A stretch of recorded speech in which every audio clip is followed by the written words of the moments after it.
నమస్తే. రాష్ట్రాన్ని కుదిపేస్తున్న అంశం రీసెంట్గా ఈ నోట్ల కట్టల వ్యవహారం, రమావత్ మధు అండ్ టీమ్ వసూలు చేసిన డబ్బులకు సంబంధించిన వ్యవహారం నడుస్తున్నది. దీనికి ఈ కేసుకి మంగ్లీకి ఏమైనా సంబంధం ఉందా అన్న కోణంలో రాష్ట్రంలో పెద్ద ఎత్తున చర్చ. సో ఎపిసోడ్ అంతా మంగ్లీ చుట్టూ తిరుగుతుంది. సో మంగ్లీదో లేకపోతే అడ్వకేట్ సుబ్బుదో ఇంకెవరిదో ఈ గొడవ కాదు. వాళ్ళకంటే ఎక్కువగా నష్టపోయిన బాధితులది. దాదాపు వందలాది మంది బాధితులు వందల కోట్ల రూపాయలు నష్టపోయారు. సో రీసెంట్గా మనం చూపించిన రిమాండ్ రిపోర్ట్ కానీ ఇప్పుడు ఇది ఎక్కడి నుంచి స్టార్ట్ అయింది, బాలాజీ నాయక్ అనే ఒక వ్యక్తి ఈ టోటల్ ఎపిసోడ్ని నడిపించినాడు. బాలాజీ నాయక్ దగ్గర డ్రైవర్గా పనిచేసిన రమావత్ మధు తను ఇంకొక వెంచర్ లాగా స్టార్ట్ చేసి తను వసూలకు పాల్పడ్డాడు. ఇట్లా వందల కోట్ల రూపాయలు పిఏపల్లి, ఎక్కడ ఇది దేవరకొండ నియోజకవర్గం, దేవరకొండ కిందికి వస్తుంది. దేవరకొండ దగ్గర కొండమల్లేపల్లి ఆ ప్రాంతంలో పిఏపల్లి అనే మండల్లో ఈ దందా కార్యక్రమానికి శ్రీకారం చుట్టారు. సో అక్కడ నుంచి అది హైదరాబాద్కు వచ్చింది. మియాపూరు, కోకాపేట, ఇట్లా మొత్తం రాష్ట్రంలో రకరకాల మీటింగ్లు పెట్టి వాళ్ళతో వీళ్ళతోని మాట్లాడి పేర్లని వాడుకొని వాళ్ళ యొక్క సెలబ్రిటీ స్టేటస్ని వాడుకొని ఈ వసూల దందాలకు పాల్పడ్డారు. మోసపోయింది ఎవరంటే పాపం అమాయకమైన జనం మధ్యలో ఏజెంట్లను పెట్టి ఈ వసూళ్ళన్నీ చేసి దీని ద్వారా కోట్ల రూపాయలు వసూలు చేసి విలాసాల కోసం వాడుకున్నారు. అయితే ఈ టోటల్ ఎపిసోడ్లో నేను కూడా ప్రస్తావించిన పేరు అభిషేక్ నాయక్ అనే ఒక పేరు. మంగ్లీ ఒక పబ్లో పాట పాడుతుంటే తను కూడా ఆ వీడియోలో కనిపించిండు. మంగ్లీ బర్త్డే పార్టీలో తను కూడా ఆ వీడియోలో ఉన్నాడు. ఎవరితో? రమావత్ మధుతో పాటుగా. సో నేను వీడియో చేసిన తర్వాత అభిషేక్ నాయక్ నాకు ఫోన్ చేసిండు. అన్న, నేను చాలా జెన్యూన్గా, నేను కూడా నష్టపోయినా, నేను కూడా బాధితున్నా, నేను ఎక్కడ వసూలు చేయలేదు. సో నేను డబ్బులు తీసుకొచ్చింది కూడా మా ఫ్యామిలీ మెంబర్స్ త్రూనే నేను డబ్బులు తీసుకొచ్చి మళ్ళీ అదే మధు చేతిలో పెట్టడం జరిగింది. సో నాకు మధు డబ్బులు ఇవ్వాలి అన్నప్పుడు, చలో రండి మీరు కూడా ఇంటర్వ్యూ ఇవ్వండి, మీ వాయిస్ని కూడా ప్రజలకు వినిపించే ప్రయత్నం చేస్తా. అల్టిమేట్గా మనకు కావాల్సింది బాధితులకి న్యాయం జరగాలి. సో ఆ కోణంలో మనం పనిచేస్తూ ఉన్నాం. సో ఇక్కడ కులానికో లేకపోతే ఇంకో వర్గానికో మతానికో ఇంకో దానికి ఇక్కడ సంబంధం లేదు. ఇక్కడ అవినీతి జరిగింది, కరప్షన్ జరిగింది, దోపిడీ జరిగింది, మాఫియా ముఠాలు ఇక్కడ వసూలు చేసినాయి. సో ఆ అంశానికి కులానికి ఇంకో దానికి సంబంధం లేదు. సో దయచేసి అట్లాంటి ఆలోచన చేస్తున్న వాళ్ళు కూడా మీ ఆలోచనని విరమించుకోండి. మాట్లాడదాం. నా ముందు అభిషేక్ నాయక్ ఉన్నాడు, డిస్కస్ చేద్దాం. అభిషేక్ నమస్తే. నమస్తే అన్న. సో ఎంత ఏజ్ అభిషేక్? అన్న నా ఏజ్ 24 అన్న. 24. వావ్, 24 ఇయర్స్ అన్న. సో ఇంత చిన్న ఏజ్ లో ఇంత ఎలిగేషన్ పేరు సంపాదించడం? పేరు అని అనుకోవట్లేదు అన్న నేను. ఇవన్నీ ఎలిగేషన్స్ అన్న. నిజంగా మంచి చేసినాం అనేది వస్తే పేరు అనుకుంటాం అన్న.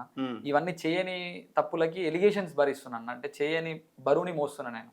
చేయని తప్పుకు కూడా నేను బరువును మోస్తున్నాను నేను ఫీల్ అవుతున్నాను ఈరోజు. 24 ఇయర్స్లో మీ మీద ఇంత పెద్ద అలిగేషన్? మీరు డబ్బులు వసూలు చేసినారు, ఒక మాఫియాతో కలిసి పనిచేసిరని అన్న. అదే ఇప్పుడు నేను నా ఏజ్ ఇప్పుడు 24 అని మీరు అంటున్నారు కదా, చెప్తున్నారు కదన్న. నేను 24 ఇయర్స్కి ఇన్ని ఎలిగేషన్స్ ఎందుకు భరిస్తున్నా అంటే నేను కేవలం రాజకీయం చేస్తున్నా.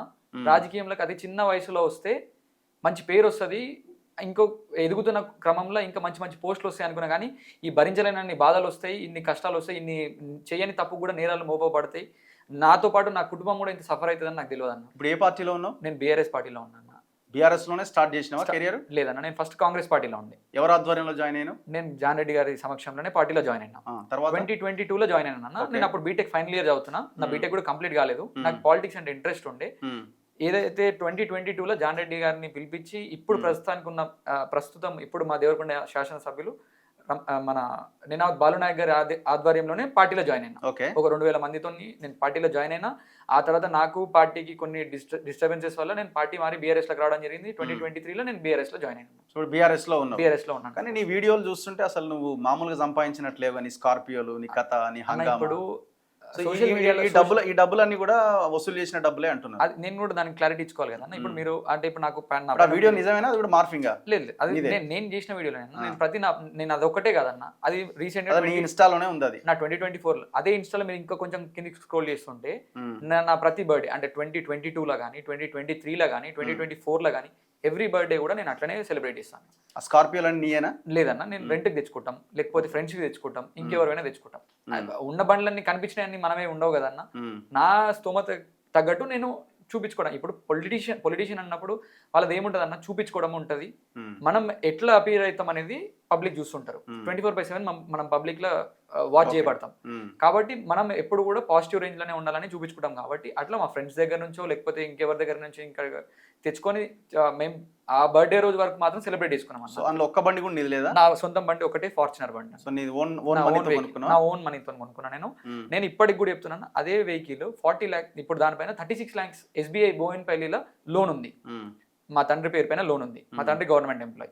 మా చెల్లి పేరు పైన డౌన్ పేమెంట్ చేసి 20 లక్షల రూపాయలు నేను డౌన్ పేమెంట్ చేసి తెచ్చుకున్నా. నేను 20 లక్షలు కూడా డౌన్ పేమెంట్ చేసే స్థాయిలో లేను అని అయితే నేను అనుకోవట్లేదు అన్న. మా తల్లిదండ్రులు మంచి సెటిల్డ్ ఉన్నారు. మా నాన్న గవర్నమెంట్ ఎంప్లాయ్, ఆయన పేరు పైన లోన్ తీసుకున్నాం, 20 lakhs డౌన్ పేమెంట్ చేసినాం.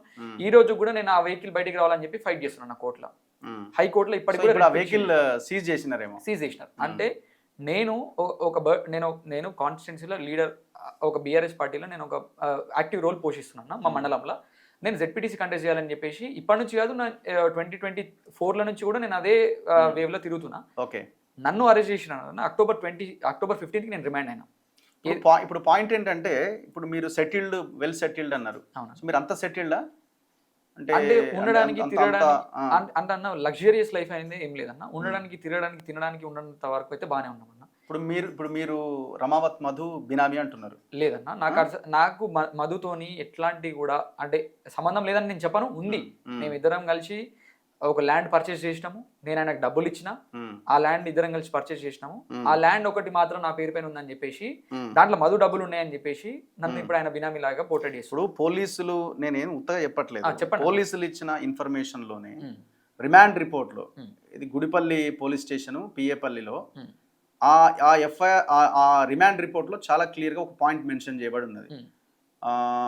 ఎక్కడ ఇది, in the month of April 2024 A1 అంటే రమావత్ మధు పర్చేజ్డ్, ఏం కొన్నాడు, 24 ఎకరాల 24 acres of agriculture land by paying 7 crores in survey number 47 and 48 at the limits of Devatpalli of Nampally mandal, and the same was sale deed on the name of Islavath Abhishek of his benami. ఇది ఎవరు పోలీసులు పెట్టిన remand report. అదే remand report లో మీరు ఒకసారి చూస్తే అన్న, డబ్బులు ఇచ్చిన విక్టిమ్స్ ఉన్నారు కదన్న, ఎవరైతే మధుకి డబ్బులు ఇచ్చినారో ఎన్ని కోట్లు ఇచ్చినారు అనేది కూడా ఒక లిస్ట్, ఒక టేబుల్ ఉంది. అదే టేబుల్లో మీరు అదే రిమాండ్ రిపోర్ట్ లో సేమ్, మీరు ఏది కూడా మార్చకండి, 48th నెంబర్ లో ఇస్లావత్ అభిషేక్ ఎన్ని కోట్లు ఇచ్చినాడు అని ఉంది చూడండి అన్న ఒకసారి. ఇస్లావత్ అభిషేక్ మల్లేపల్లి మీది, మల్లేపల్లి 4 crores అని ఉంది. 4 కోట్లు ఇచ్చి 4 కోట్లు మీరు మధుకి ఇచ్చిరా అని ఉంది. అదే ఉంది కదన్న అక్కడ, అది మధు వర్షన్. మధుకి 4 కోట్లు ఏజెంట్లని వసూలు చేసి ఇచ్చినారనేది లిస్ట్. అది అంటే 4 కోట్లు అభిషేక్ అనేటోడు ఇచ్చిందని చెప్పి సేమ్ అదే ఎఫ్ఐఆర్ అదే రిమాండ్ రిపోర్ట్ లో రాసింది. మళ్ళీ అదే రిమాండ్ రిపోర్ట్ లో అభిషేక్ అనేటోడు బినామీ అని రాసింది. ఇప్పుడు నేను కూడా చెప్తున్నాను, నేను 5,40,00,000 రూపాయలు మధు అనేటోనికి నేను ఇచ్చిన. 5 crores 5,40,00,000 రూపాయలు. ఎన్ని అన్ని పైసలు ఎక్కడ నీ దగ్గర? నేను నా సొంతం ప్రాపర్టీ హస్తినాపురంలో నా పేరు పైన, మా తల్లి పేరు పైన ఒక ప్రాపర్టీ ఉంటే ఆ ప్రాపర్టీ అమ్మి 3,60,00,000 రూపాయలు అక్కడ నుంచి తెచ్చినాం. మా ఫ్యామిలీ మెంబర్స్ దగ్గర నుంచి, ఎవరైతే మా మేనమామ, మా పిన్ని కూతుర్లు, మా పిన్ని, మా పెద్దనాన్న కూతురు ఎవరైతే ఉన్నారో మా ఫ్యామిలీ మెంబర్స్ దగ్గర నుంచి నేను 1,60,00,000 రూపాయలు తీసుకురావడం జరిగింది. అవి నేను కూడా మధుకి హ్యాండ్ ఓవర్ చేయడం జరిగింది. మొత్తం ఎంత ఇచ్చిన? 5,40,00,000 రూపాయలు ఇచ్చిన మధుకి. ఇన్ స్టార్టింగ్ లా 3 కోట్ల రూపాయలు ఇచ్చిన. ఆ తర్వాత నాకు ఇట్లా వస్తున్నట్టు 10 వస్తే 10, 20 వస్తే 20, 30 వస్తే 30, అవి కూడా మధుకి ఇచ్చుకోవడం జరిగింది. అది ఆయన నేను చెప్పింది కాదు, ఆయన అక్కడ ఆయనంతలో ఒప్పుకున్నదే ఆ రిమాండ్ రిపోర్ట్. ఆ రిమాండ్ రిపోర్ట్ ఓన్లీ కూడా మధుకి సంబంధించింది మాత్రమే. అప్పుడు 4 కోట్లు ఇచ్చినని చెప్పినారు. ఆ తర్వాత మేమిద్దరం మళ్ళీ ఆయన జైలు నుంచి వచ్చిన తర్వాత కూడా కూర్చొని మాట్లాడిన తర్వాత మాకు తెలియని లెక్క 5,40,00,000 5,40,00,000 నువ్వు ఇచ్చినావు మధుకి. ఇచ్చిన. ఎందుకు ఇచ్చిన అంటే ఆయన నా పేరు పైన 7 కోట్ల రూపాయల ల్యాండ్ రిజిస్ట్రేషన్ చేసిండు. ఎవరు? మధు చేసిండు. 7 కోట్లు. ఇప్పుడు ఆ 24 ఎకరాల ల్యాండ్ నా పేరు పైన. మిమ్మల్ని బినామీ ఎందుకు అంటున్నారంటే మీ పేరు మీద కాబట్టి బినామీ అంటున్నారు. మీ పేరు మీద ఎందుకు ఉంది? నేను అప్పుడు ఏంటంటే ఈ వడ్డీ వ్యాపారం ఏదైతే దేవరకొండలో నడుస్తుందో అప్పుడు నాకు ఇంత పెద్ద ఎత్తున దందా నడుస్తుందో నాకు తెలియదు. మధు అనే వ్యక్తి నా దగ్గరికి పరిచయం అయింది కూడా నాకు 2024 డిసెంబర్ లో పరిచయం అయింది. ఏప్రిల్ లో రిజిస్ట్రేషన్ అని ఉంది, అది 2025 ఏప్రిల్. చూడండి ఒకసారి, 24 ఏప్రిల్ ఉంది, అది తప్పు రాసినారు. 2025 ఏప్రిల్. నేను ఇప్పుడు అయితే 24 ఏప్రిల్ అని ఉంది. 25 ఏప్రిల్లో రిజిస్ట్రేషన్ అయింది నా పేరు పైన. నేను ధరణి పోర్టల్లో కూడా నేను స్లాట్లు బుక్ చేసింది కానీ లేకపోతే మేము పేమెంట్లు చేసింది కానీ ఏదైనా ఉంటాయి కదన్న, ఆ ప్రూఫ్స్ అని కూడా నేను చూపిస్తాను. 2025 ఏప్రిల్లో రిజిస్ట్రేషన్. ఆ కేసు అయింది 2025 అక్టోబర్లో. ఓకే, ఒకసారి మళ్ళీ చూడండి అన్న. ఇది 7th కాదు, 24 అనే రాసినారు వీళ్ళు. నెంబర్ 5 లో ఉంది ఇది. 24 acres అని ఉంది. మళ్ళీ ఇంకేదన్నా ఉందా? 15 తులాస్ గోల్డ్ A1 7 అంతే 24 అని రాసినారు మరి. నేను మీకు ఆ ధర్ని పోర్టల్ స్లాట్లు బుక్ చేసినవి ఆ డేట్ లో కూడా పంపుతాను. 25 డిసెంబర్ 25 ఏప్రిల్ నా పేరు పైన. ఇప్పుడు 7 నీ పేరు మీద ఎందుకు రిజిస్ట్రేషన్ చేసిండు? అయితే అప్పటికి ఈయన రియల్ ఎస్టేట్ చేస్తున్నాడు అంటే మాకు చెప్పింది అయితే రియల్ ఎస్టేట్ చేస్తున్నా, నాకు ఎక్కడైనా ల్యాండ్ తక్కువలో వస్తే కొనిపియాలంటే ఆ ల్యాండ్ 2019 లోనే మా పేరు పైన ఉంది. ఆ ల్యాండ్ కి హోల్సేల్ అంటే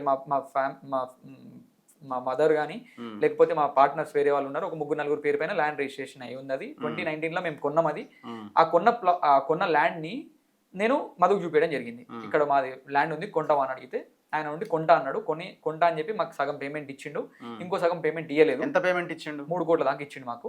సో 3 కోట్లు మీకు ఇచ్చిండు, ఇంకా 4 కోట్లు ఇవ్వాలి పెండింగ్ ఉండే. ఆ పెండింగ్ ఉన్న పేమెంట్ ఇవ్వమంటే ఈ రోజు రేపని సతాయిస్తుంటే నేనే ఏం చేసిన అంటే మా ప్లాట్ అమ్మి నీకు ఇస్తా, అలాంటి ఇద్దరం కలిసి ప్రాపర్టీ తీసుకుందాం అంటే లేదు నేను పార్ట్నర్షిప్ లో తీసుకోను, నీకు నేను 3 రూపీస్ ఇంట్రెస్ట్ పే చేస్తాను, ఏదైతే అమౌంట్ నువ్వు అయితే పే చేస్తున్నావో దానికి నేను 3 రూపీస్ ఇంట్రెస్ట్ పే చేస్తాను నీకు నెల అంటే సరే అని చెప్పిన తర్వాత నాకు ఫస్ట్ ఇమీడియట్లీ ప్లాట్ అమ్ముడు పోకపోతే 3,60,00,000 నేను అమ్మిన తర్వాత ₹1,00,00,000 ఆయన మళ్ళీ ఇచ్చిండు మాకు.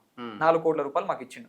ఇచ్చిన తర్వాత ₹3,60,00,000 నాకు వచ్చిన దాంట్లో నుంచి 3 కోట్లు నేను పెట్టి ఆ ల్యాండ్ నా పేరు పైన రిజిస్ట్రేషన్ చేసుకున్నాను. మొత్తం 7 కోట్ల ల్యాండ్ నా పేరు పైన రిజిస్ట్రేషన్ చేసుకున్నాను. నాకు ఫస్ట్ మంత్ నువ్వు ఎవరైతే వాళ్ళు ఉన్నారో వాళ్ళకి కట్టేసినావా? నేను వాళ్ళకి కట్టేసిన, ఓనర్లకు ఎవరైతే ఉన్నారో వాళ్ళకి కట్టేసిన. ఎవ్రీ మంత్ నాకు 3 రూపీస్ ఇంట్రెస్ట్ ఇస్తాడు, 3 కోట్లకి ₹9,00,000 నాకు ఇస్తా అని చెప్పిండు.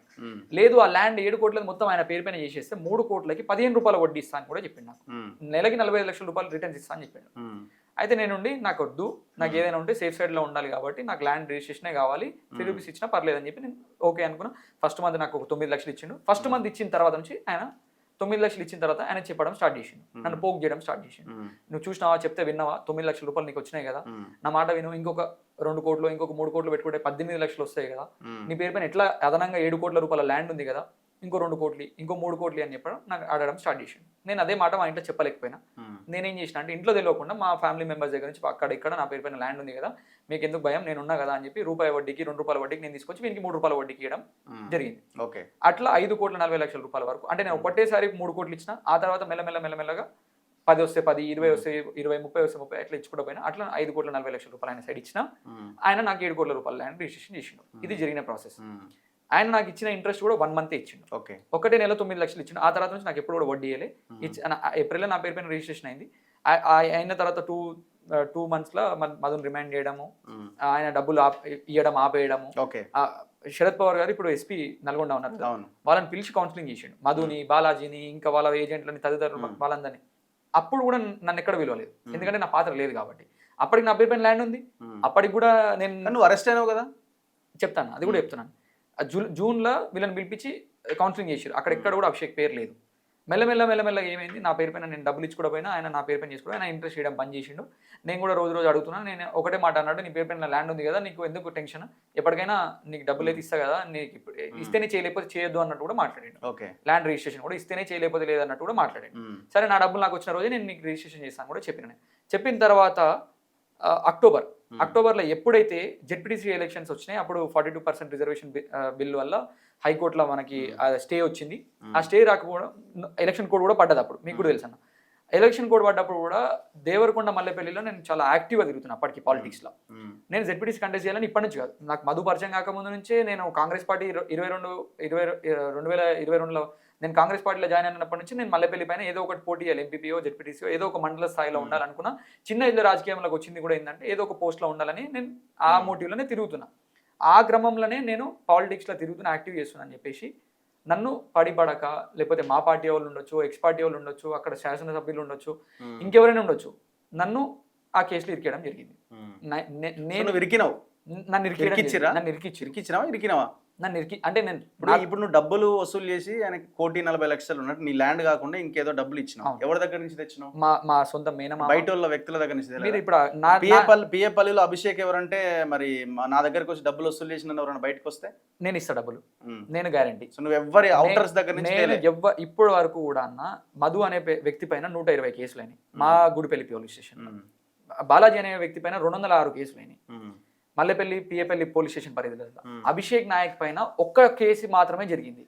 అది కూడా కొన్ని మిస్కమ్యూనికేషన్స్ వల్ల జరిగినాయి అనేది కూడా అందరికీ తెలుసు. దేవరకొండలో సగం మందికి కాదన్న 100% అందరికీ తెలుసు అభిషేక్ నాయక్ ని కావాలని ఎరికించారని. ఇప్పుడు మధు ఎట్లా పరిచయం అండి మీకు? మధుకి మీకు ఏం రిలేషన్? మధుకి నాకు రిలేషన్ అనేది ఏం లేదన్న. ఆయన అప్పటికి మల్లెపల్లిలో విష్ణు కాంప్లెక్స్ అనేది మాకు ఒక కాంప్లెక్స్ ఉంది. దాంట్లో మాది one of the share partner, one of the share holders మేము. అందులో ఈయన ఒక రెసిడెన్సీ ఉంటది, లాడ్జ్ ఉంటది. దాంట్లో స్వాగత్ లాడ్జ్ దాంట్లో పర్ డే వచ్చేసి 1500 రెంట్ ఉంటది. ఓకే. ఆయన ఉన్నా లేకపోయినా ఎవ్రీ మంత్ ఆ రూమ్ మొత్తం ఆయన పేరు పైన బుకింగ్ ఉంటుండే. నెలంతా ఎంత కట్టేది? 50,000 కట్టేది. మాకు 45,000 నుంచి 50,000 వరకు కట్టేది. ఆయన కట్టిండు అట్లా 3 months కట్టిండు. ఆయన ఉన్నా లేకపోయినా అది ఆయన పేరు పైన ఉండేది, ఆయన పేరు మీద ఉంటది. ఆ లాక్ కూడా ఆయన దగ్గరనే ఉంటది. అయితే నేను ఇట్లానే మా ఇంటి మేము కూడా షేరులో ఒకసారి లెక్కలు చూడమని చెప్తే పోయినా నేను చూస్తుంటే ఇప్పుడు ఎవరి బిగ్ కస్టమర్ అనేది ఎవరికైనా డౌట్ ఉంటుంది. అప్పటికి నేను కొంచెం యాక్టివ్గా పాలిటిక్స్ లో తిరుగుతున్నా. అప్పటికి నేను చాలా పెద్ద వాళ్ళపైన పెద్ద ఎలిగేషన్స్ చేస్తున్నా, కొంచెం యాక్టివ్ పాలిటిక్స్ చేస్తున్నా అని చెప్పేసి నేను కొంచెం కొద్ది వరకు మా ఊర్లలో తెలుసు. మధు నన్ను చూసి గుర్తుపట్టి అరే అన్న అనేది అని చెప్పిండు. అయితే ఇది ఎవరంటే నువ్వు, అంటే ఇంత పెద్ద పేమెంట్ చేసేది ఎవరంటే నువ్వే అని అన్నప్పుడు మనం కూడా ఆ క్యూరియాసిటీ ఉంటుంది కదా, అరే ఏముంది ఏంది వెనకాల ఇంతే, ఎప్పుడు చూసినా కూడా పైసల బ్యాగులు పట్టుకొని తిరుగుతాడని చెప్పడం వేరే వాళ్ళు. మనకు కూడా క్యూరియాసిటీ ఉండడం వల్ల నేను కూడా కనుక్కుందాం, మాట్లాడదాం ఒకసారి అని చెప్పిన. అది ఇక్కడ కాదన్న, నువ్వు మియాపూర్లో నా ఆఫీస్ ఉంది అక్కడికి రా అని చెప్పి విజిటింగ్ కార్డ్ ఇచ్చి. ఇప్పుడు 2024 డిసెంబర్లో, డిసెంబర్ 24లో జరిగింది ఇదంతా. డిసెంబర్ 5th కి నేను ఆయనని వాళ్ళ ఆఫీస్కి పోయి కలవడం జరిగింది మియాపూర్లో. అంటే నా ఇంట్రెస్టే, నేనే పోయినా అసలు తెలుసుకుందాం ఏం చేస్తున్నాడు బిజినెస్ అని చెప్పి. అప్పటికి కూడా కొంచెం పాలిటిక్స్లో ఉన్నాం, కొన్ని అప్పులు అయిపోయినాం పాలిటిక్స్లో, పెద్ద ర్యాలీలు చేసి పెద్ద వాళ్ళతో తిరిగి కొన్ని పర్సనల్ అప్పులు చేసుకున్నాం కాబట్టి అవన్నీ డెప్స్ క్లియర్ చేసుకుందాం. ఆ డెప్స్ నుంచి బయటికి రావాలంటే ఏదైనా బిజినెస్ ఉందేమో దగ్గర బిజినెస్ ఉందనుకుని పోయినాం. పోతే అక్కడ పోయిన తర్వాత ఎంతసేపు ఉన్నా, ఒక గంట మాట్లాడిన తర్వాత కూడా ఎంతసేపు ఉన్నా కూడా నువ్వు పెట్టుబడి పెట్టు, నీకు రిటర్న్స్ ఇస్తా, అంతేగాని నువ్వు ఏం బిజినెస్ చేస్తున్నా అని అడగ. నేను చాలా బిజినెస్లు చేస్తున్నా అని చెప్పి చెప్పడం జరిగింది. రియల్ ఎస్టేట్ చేస్తున్నా, ఇంపోర్ట్స్ అండ్ ఎక్స్పోర్ట్స్ చేస్తున్నా, ట్రేడింగ్ చేస్తున్నా, ఇంకేదో గోల్డ్ బిజినెస్ చేస్తున్నా, అది అని నాకు చాలా చెప్పిండు. అయితే ఎంతసేపు ఉన్నా కూడా నేను ఒకటే మాట అడిగింది ఏంటంటే, నేను పెట్టుబడి పెట్టనని అంటలేను, కానీ నేను పెట్టుబడి పెట్టేదానికి ఒక సెక్యూరిటీ ఉండాలి, నాకు ఒక పాత్ర, అంటే నువ్వు చేసే పనిలో నాకు ఒక పని కలిపి నేను ఒక బిజినెస్ నన్ను ఒక దానిపైన కూర్చోబెట్టు, లేకపోతే నువ్వు చేసే బిజినెస్ నాకు చూపి నేను కూడా చేసి తర్వాత పెట్టుబడి పెట్టుకొని నాది కూడా సేఫ్ సైడ్ ఉంటుంది. అంటే లేదు నువ్వు బిజినెస్ ఏం చేస్తున్నావు అని మాత్రం అడగొద్దు, ఎంతసేపు నువ్వు పెట్టుబడి పెట్టేసి వెళ్ళిపో, నీకు 15 రూపాయలు కాకపోతే 15 రూపాయలు ఇస్తా, అందరికి ఇచ్చేటట్టు 10 రూపాయలు కాకపోతే 15 రూపాయలు ఇస్తా అని చెప్పి నన్ను అడగడం జరిగింది. నేను ఆ క్రమంలో నా దగ్గర డబ్బులు లేవు కదా, నేను పోయి మా తల్లిదండ్రులను ఫోర్స్ చేయడము, బెదిరించడము, డబ్బులు ఇవ్వమని చెప్పి అడగడం అవి కూడా చేసిన. వాళ్ళు సింపుల్గా కొట్టిపడేసారు, తీసేసారు, ఇవ్వమని చెప్పి పంపించేసారు. ఇంకా నేను తర్వాత మళ్ళీ మధుని ఎప్పుడు అప్రోచ్ కాలి. ఆ తర్వాత 1 week ఆయన దగ్గర నుంచి ఫోన్ వచ్చింది, మరి ఏమన్నా పెడతాను కదా డబ్బులు, వస్తావా మరి అంటే, అరే లేదురా బాబు నాకు సెట్ అవ్వట్లేదు, నేను రాలేను, అది అంటే లేదు నువ్వు ఒకసారి ఆఫీస్కి రా మాట్లాడదామని మళ్ళీ పిలిచిన తర్వాత పోయిన తర్వాత ఒక పని చేయి, నీ దగ్గర డబ్బులు ఏమంటున్నావు కదా, నా గురించి మరి ఆయన ఏం బ్యాక్గ్రౌండ్ వెరిఫికేషన్ చేసుకున్నాడో ఏం చేసుకున్నాడో తెలియదు. అప్పటికి కొంచెం రియల్ ఎస్టేట్లలో భూములు కొనుక్కొని ఉన్నాయి, మాకు ఉన్నాయి కాబట్టి మీ ల్యాండ్ ఎక్కడైనా ఉంటే నాకు చూపి, తక్కువ రేట్లో చూపి, నేను కొనుక్కుంటా, నీకు కమిషన్ వస్తుంది కదా తీసుకో అని చెప్పి నాకు, అంటే కొనిపి అని చెప్పి నన్ను అడిగిండు. అడిగితే సరే అని చెప్పి నేను తీసుకొని పోయిన ఆయనని మా ల్యాండ్ కొన్ని 7 కోట్ల ల్యాండ్ అప్పుడు 2019లోనే మేము కొన్నాము. అదే ల్యాండ్ ఆయనకు చూపించిన కొంటా అని వచ్చిండు. First day table token cash మాకు ₹1 ఇచ్చిపోయిండు. టోకెన్ అమౌంట్ ఇచ్చిండు, పేపర్ రాసి ఇచ్చిండు. అన్న మీరు ఒక మాట చెప్పండి, ఇప్పుడు రియల్ ఎస్టేట్స్ అంటే విలేకరులు చేస్తారు, రియల్ ఎస్టేట్ టీచర్లు చేస్తున్నారు, LIC ఏజెంట్లు చేస్తున్నారు, లేకపోతే ఏ గవర్నమెంట్ సెక్టర్లో ఉన్న కూడా చాలా మంది రియల్ ఎస్టేట్ చేస్తున్నారు, ఎంతో పెద్ద వాళ్ళు కూడా రియల్ ఎస్టేట్ చేస్తున్నారు.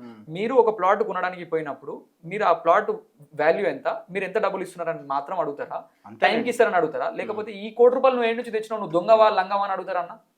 మేము కూడా అదే రియల్ ఎస్టేట్ చేస్తున్నాం, ఇప్పటి నుంచి 35 సంవత్సరాల నుంచి రియల్ ఎస్టేట్ ఫ్యామిలీ మాది.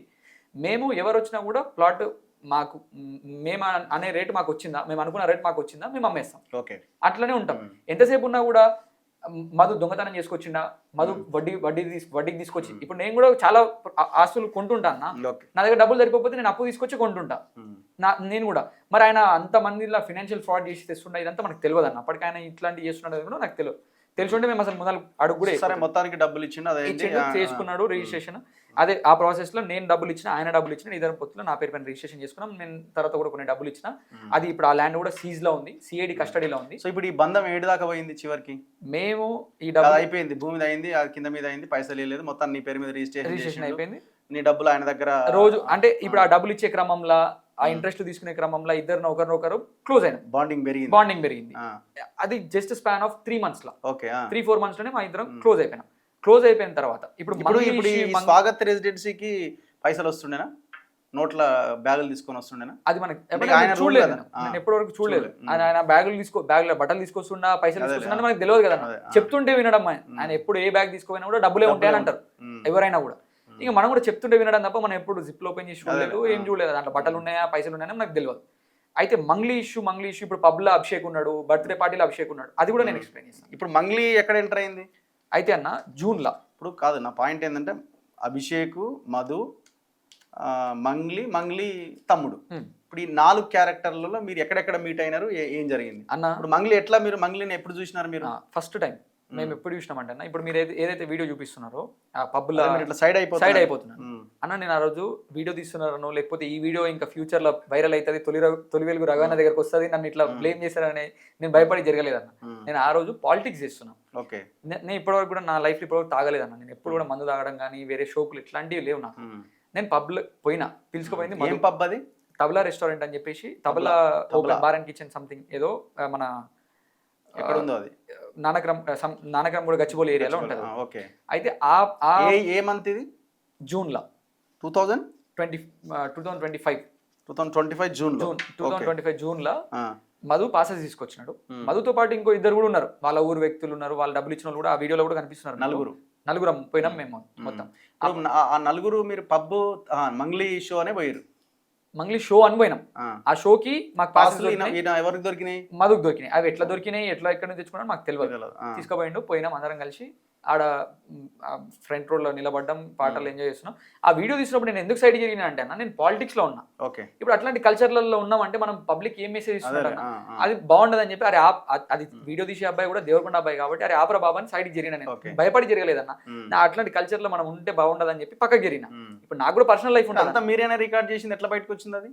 ఆ వీడియో ఎవరు ఇచ్చారు అనేది కూడా నాకు తెలియదు. ఇప్పుడు అసలు ఆ రికార్డ్ చేసింది కూడా దేవరకొండ అబ్బాయి, మా సైడ్ అబ్బాయి. అది బయటకి ఎట్లా వచ్చింది ఇదే. ఇప్పుడు మంగ్లీని చూసిర్రు అక్కడ చూసిన తర్వాత వాళ్ళ బ్రదర్ శివ ఉన్నారు కదా, ఆయనతో మాట్లాడినాం. అంటే వాళ్ళు పోతున్నప్పుడు వాళ్ళు ఏమంటే మేము పోయి మధు, నేను, ఆ అబ్బాయి రాజా అనే అబ్బాయి, ఇంకొక అబ్బాయి, నలుగురం కలిసిపోయినాము. పోయి మాట్లాడినాము. ఫస్ట్ శివతో మాట్లాడినాము. అయితే మధు అప్రోచ్ అవడమే, నేను నా పేరు ఫలానా మధు, నా పేరు ఫలానా అభిషేక్ అది అని పరిచయం చేసుకుని మేము అక్కకి పెద్ద ఫ్యాన్స్, ఫోటో దిగుతామని చెప్పి పోయినాం. పోతే ఆమె ఉండి లైక్ అక్క ఉండి, నేను ఇప్పుడు అంటే కాస్ట్యూమ్స్ అన్ని తీసేసిన, ఈ టైంలో అంటే మేకప్ కూడా అంతా తీసేసిన, ఇప్పుడు బాగుండదు, ఫొటోస్ బయటికి ఇయ్యను, చెప్పండి మీరు వచ్చిన పర్పస్ ఏందో చెప్పండి అంటే, మేము ఇట్లా మల్లెపల్లిలో ఒక ఆఫీస్, అంటే మధు మాట్లాడిన విషయం, మల్లెపల్లిలో ఒక ఆఫీస్ ఓపెన్ చేస్తున్నా, ఆ ఆఫీస్ ఇనాగ్రేషన్ కి మీరు రావాలక్క. ఏం ఆఫీస్ అది? రియల్ ఎస్టేట్స్ ఆఫీస్ అని చెప్పి. ఏం పేరు? గోకులనందన రియల్ ఎస్టేట్స్ ఆఫీస్ ఓపెన్ చేస్తున్నా, సబ్ బ్రాంచ్ మల్లెపల్లి పెడుతున్నా, మీరు రావాలి ఇనాగ్రేషన్ అని చెప్పి అడిగిండు.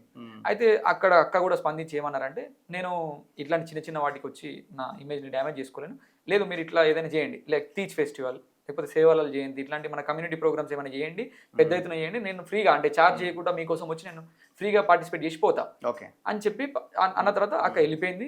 మాకు ఫోటో కూడా ఇవ్వలేదు, మేము అక్కడ నుంచి వచ్చేసినాం.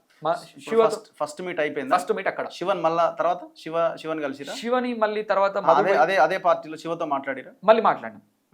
ఏం డిస్కస్ చేసి? జస్ట్ నార్మల్, అంటే మీరు ఎక్కడ ఏంది ఫలానా ఎక్కడ నుంచి వచ్చినారు అది అని మాట్లాడుకున్నాం. అక్కడ నుంచి మేము డిస్కస్ అయిపోయినాం. ఆ తర్వాత మరి మధు వాళ్ళతో నెంబర్ తీసుకొని ఎక్స్చేంజ్ చేసుకున్నాడా, వాళ్ళతో మళ్ళీ మాట్లాడినా, తర్వాత కలిసిండా లేదని మాకు తెలియదు. అసలు నా పాయింట్ ఏంటంటే, ఇక్కడ పాసులు ఎట్లా దొరికినాయి, మంగ్లీ షోకి ఎట్లా వెళ్ళిండు, ఇదంతా అది కూడా నాకు ఐడియా లేదు. అంటే మీరు శివాని మంగ్లీని మేము అప్పుడే చూసినాం, మధు కూడా అప్పుడే చూసిండు అనే యాంగిల్ చెప్తున్నారు. అవును, ఫస్ట్ టైం మధు కూడా అప్పుడే ఫస్ట్ టైం కలవడం. ఎందుకంటే ఇప్పుడు పరిచయం ఉన్నప్పుడు మనం ఎవరితోనైనా కూడా నార్మల్ గా మాట్లాడతాం కదా, అక్క బాగున్నావు ఏమని అంటాం, నీ పేరు అభిషేక్, నీ పేరు మధు అని పరిచయం చేసుకోం కదా. నాకు ఫస్ట్ టైం అయితే అంటే అలవాటు పడి ఉంటే ఫస్ట్ టైం కాబట్టి మేము కలిసినాం. సో దెన్ ఆ తర్వాత మరి శివతో నేను కాంటాక్ట్ అయినా, మరి లేకపోతే ఇంకెవరితోనే వాళ్ళ తర్వాత మధు వాళ్ళ డ్రైవర్లతో, అంటే మంగ్లీ అక్క డ్రైవర్తో కానీ వాళ్ళతో కూడా చాలా మందితో క్లోజ్ ఉంటుండే. మంగ్లీ డ్రైవర్లతో మధు క్లోజ్ ఉంటుంది, మాట్లాడుతుంటాడు, ఫోన్లు మాట్లాడుతుంటాడు, ఎక్కడ ఉంది అని కనుక్కుంటుంటాడు. అవి అంటే అక్క నోటీస్ లో లేకుండే అవన్నీ.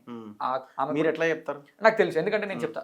ఎందుకు చెప్తున్నా అంటే, నోటీసులు ఉందా లేదా మీరు నేను కదా డిసైడ్ చేసి. అయితే ఎట్లా చెప్తున్నా అంటే అన్న, అక్కకు నోటీస్ లో లేదని ఎందుకు చెప్తున్నా అంటే, మేము పోయిన ప్రతిసారి కొత్తగానే చూస్తుందామా. ఇప్పుడు పరిచయం ఉన్న వాళ్ళు అయి ఉంటే, ఇంకేదైనా ఉంటే ఆ క్లోజ్నెస్ ఉన్నప్పుడు ఎవరైనా కూడా దగ్గర అవుతాం కదా. ఇప్పుడు మంగ్లీ గారు డ్రైవర్లతోని క్లోజ్నెస్ ఉన్నప్పుడు డ్రైవర్ అనే అతను పర్సనల్ గా ఎవరికి ఇన్ఫర్మేషన్ ఇవ్వకుండా ఉంటాడు. మరి మధుకి ఇన్ఫర్మేషన్ ఎక్కడ ఉన్నావు ఏంటనే చెప్తున్నాడు, ఫోన్ లో డిస్కస్ చేస్తున్నంటే ఇంకా అది మనకి సంథింగ్ అది నాకు తెలియదు. అయితే ఆ తర్వాత సెకండ్ టైం ఏం చేసిన అంటే నేను కొన్ని డబ్బులు తీసుకొని మధుకి ఇవ్వడానికి పోయినా. డబ్బులు తీసుకొని మీరు మధుకి ఇవ్వడానికి పోయినా. నా డబ్బులు అంటే నేను ఇస్తున్నా కదా, నా ఇంట్రెస్ట్ ఇస్తున్నా, ప్రామిసరీ నోట్ రాపించుకోవడం, డబ్బులు ఇవ్వడం, ప్రామిసరీ నోట్ రాపించుకోవడం, డబ్బులు ఇవ్వడం, ఇవి జరుగుతున్నాయి మా మధ్యలో. జరుగుతున్న టైంలో ఒక రోజు ఇచ్చిన తర్వాత ఒక 2 days తర్వాత మధు కాల్ చేసిండు. ఆ క్రమంలో క్లోజ్ అయినా ఇట్లా మంగ్లీ యొక్క బర్త్డే ఉంది, పోయేద్దాం వస్తావా అని అడిగాడు. పోయేద్దాం వస్తావా ఎక్కడికి? బర్త్డే వచ్చేసి ఎక్కడ చేవేల దగ్గర జరిగింది, ఫామ్ హౌస్ లో జరిగింది. అక్కడ పోయేద్దాం వస్తామని నైట్ ఆఫ్టర్ 11-11:30 ఫోన్ చేసి నాకు. మేము పోయేసరికి 12:30 అయింది. అక్కడ 1 hour జర్నీ పట్టింది. పోయిన తర్వాత ఇప్పుడు సెలబ్రిటీ బర్త్డే ఫంక్షన్ ఎవరైనా పిలిస్తే పోతాం కదా. మరి ఆయన అక్కడికి మంగ్లీ పిలిచిందా, లేకపోతే శివ పిలిచిందా, లేకపోతే వాళ్ళ డ్రైవర్ దగ్గర ఇన్ఫర్మేషన్ తీసుకుని ఈయన పోయిందా అనేది నాకు తెలియదు. అంటే అక్కడ ఓన్లీ క్లోజ్ సర్కిల్ వాళ్ళకే ఎంట్రీ ఉన్నది. ఎవరెవరితో వాళ్ళైతే ఆ ఫామ్ హౌస్ లోకి ఎంట్రీ లేదు. మధుని పిలిచిండు, పోయేద్దాం రా అని పిలిస్తే పోయినాం. అక్కడ పోయినాం మా బ్యాడ్ల కన్నా జస్ట్ ఒక 10 minutes మేము పోయి అక్కడ కూర్చున్నాము. ఎమ్మడే ఎస్ఓటి టీం వాళ్ళు కానీ, మన civil department, civil office constables కానీ, పోలీసులు కానీ అందరూ వచ్చేసారు అక్కడికి. వెంటనే రావడం, రైడ్ జరగడం, ఆ కేసు మీకు తెలుసు. దాంట్లో అందరికీ యూరిన్ టెస్ట్ చేసి, నాకు కూడా చేసి, అందరికి చేసారు. పాజిటివ్ వచ్చిన వాళ్ళని అక్కడ ఉంచారు, మిగతా వాళ్ళని పంపించేసారు, మమ్మల్ని పంపించేసి వచ్చేసినాం మేము. డైమండ్ నెక్లెస్ మంగ్లీ కోసం తెచ్చి ఇచ్చిండా? 4.5 లక్షలు పెట్టి డైమండ్ నెక్లెస్ తీసుకుంది వాస్తవం. ఎవరు? మధు తీసుకుంది వాస్తవం. మీరిద్దరు కలిసి తీసుకున్నారు? లేదు, నాకు తెలియదు. ఆయన తీసుకొని ఆల్రెడీ బండిలో పెట్టుకున్నాడు. పెట్టుకున్న తర్వాత నాకు నన్ను ఎప్పుడన్నా బొంగళూరు గేట్ దగ్గర నన్ను రమ్మన్నాడు, ఎగ్జిట్ 12 దగ్గర రమ్మన్నాడు. నేను అక్కడికి పోయినా, కార్లు ఎక్కించుకొని తీసుకుపోయినాను అంతే. అప్పటికి ఆల్రెడీ డైమండ్ నెక్లెస్ ఉంది అక్కడ. ఆయన తీసుకొని పోయింది వాస్తవమే. ఆయన ఏమన్నాడు అంటే లాస్ట్కి మనం ప్రెజెంట్ చేద్దామని చెప్పి పోయినాం. మేము పోయి కూర్చోవడంతోనే పోలీసు వాళ్ళు రావడం, అది జరగడం, ఆ నెక్లెస్ బయట తీయడం కూడా జరగలేదు. అసలు మేము ఆ కార్ల నుంచి ఆ నెక్లెస్ తీయలేదు, ఆమె ప్రెజెంటే చేయలేదు. మేము చూసిరా మీరు ఆ నెక్లెస్?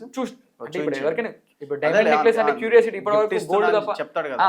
ఇప్పుడు ఆ ఓపెన్ చేసి చూసినాం, గోల్డే మనం వేసుకోలేదు ఇప్పటి వరకు. అట్లాంటి డైమండ్ చూడాలని ఎవరికైనా ఉంటుంది కాబట్టి నేను ఓపెన్ చేసి చూసినా, అది ఇయ్యలేదు అనే దాన్ని కూడా నేనే సాక్ష్యం. అక్కడ ఇయ్యలేదు, కార్లోనే ఉంది. కార్ల నుంచి కూడా బయటకి తేలేదు. మేము ఒక ఫ్లవర్ బొకే తీసుకొని పోయినాము. ఆ ఫ్లవర్ బొకే కూడా మేము ప్రెజెంట్ చేయముందే వచ్చేసి మమ్మల్ని రౌండప్ చేసి అక్కడ నుంచి మమ్మల్ని డిస్పాచ్ చేసి పంపించేసారు. ఆ తర్వాత మళ్ళీ కలవలే. ఆ తర్వాత మధు అక్క ఆమె టెన్షన్లో ఆమె ఉండే, ఆమె ఎవరిని అంటే మాతో మాట్లాడే జస్ట్ విష్ కూడా చెప్పినాం అనుకుంటా. పోయి కూర్చున్నాం, విష్ చెప్పి కూర్చున్నాం, తినండి అని చెప్పారు. లేట్ అయింది, తినండి ఫస్ట్, తర్వాత మాట్లాడదామని చెప్పింది. జస్ట్ పోయి కూర్చొని తింటున్న టైంలో మమ్మల్ని రౌండప్ చేసి పంపించేసారు. ఇంకా ఆ తర్వాత డైమండ్ నెక్లెస్ ఆయన ప్రెజెంట్ చేసిండా లేదా మనకు తెలియదు. అక్కడ ఆ బర్త్డే పార్టీలో కానీ అక్కడెక్కడ కూడా మేము డైమండ్ నెక్లెస్ ఆమెకి ఇయ్యలేదు. మళ్ళీ ఎపిసోడ్ కంప్లీట్ అయిపోయింది. థర్డ్ టైం ఏం చేసిరంటే అన్న, నేను మధు మియాపూర్ ఆఫీస్కి, మధు మియాపూర్ ఆఫీస్లో ఉండే, నేను ఎల్బీ నగర్లో ఉండే. నేను మళ్ళీ కొంచెం క్యాష్ తీసుకొని వస్తున్నా. అంటే నేను 10 లక్షలు నా దగ్గరకు వచ్చినా కూడా నేను ఏం చేస్తుండే అంటే ఈ వడ్డీ నా పైన పడుతుందేమో అనే భయంతో నేను తీసుకొని టక్కున మధుకి ఇచ్చిస్తుండే. అంటే నేను ₹1,00,000 కూడా నా దగ్గర ఆపుకోను. ఎందుకంటే ఇప్పుడు నా దగ్గర ఉంటే నేను వడ్డీ కట్టాల్సి వస్తుంది జనాలకు అని చెప్పి, మా ఊళ్ళకైనా నేను కట్టుకోవాల్సి వస్తుంది అని చెప్పి భయంతో నేను వచ్చే ప్రతి రూపాయి ఆయనకు ఇవ్వడానికి పోతుండే. నేను వస్తున్నా అంటే మియాపూర్ ఆఫీస్కి రా అని అన్నాడు. ఆడికి పోయి డబ్బులు ఇవ్వడానికి పోయినా. నేను పోతున్న క్రమంలో నేనే నాన్నక్రమం కూడా వస్తున్నా, అక్కడ ఆగు అని అంటే అక్కడ ఆగినాం. శివకు ఫోన్ చేసిండు, మేము ఇక్కడ ఉన్నాము రండి అన్న కలుద్దామని చెప్పి శివకు ఫోన్ చేసిండు. మంగ్లీ వాళ్ళ బ్రదర్ ఫోన్ చేసిండు. అయితే వచ్చింది.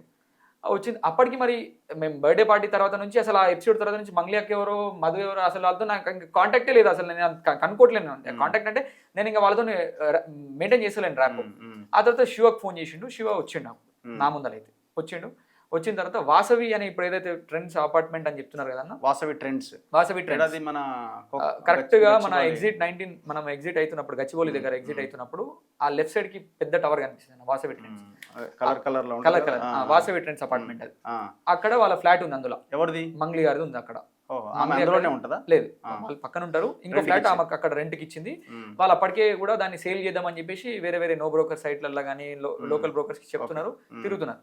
అయితే శివని మధు ఏమైనా అప్రోచ్ అయ్యండి అంటే, ఆ రోజు నేను చెప్పినాం కదా అది జూన్లో మా ఆఫీస్ ఓపెనింగ్ ఉందని, ఇప్పుడు అది రేపు 1 week 10 days లో ఓపెనింగ్ ఉంది మల్లెపల్లి.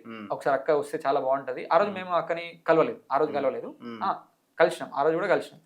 అయితే వస్తే బాగుంటది. ఎక్కడ కలిసినారు?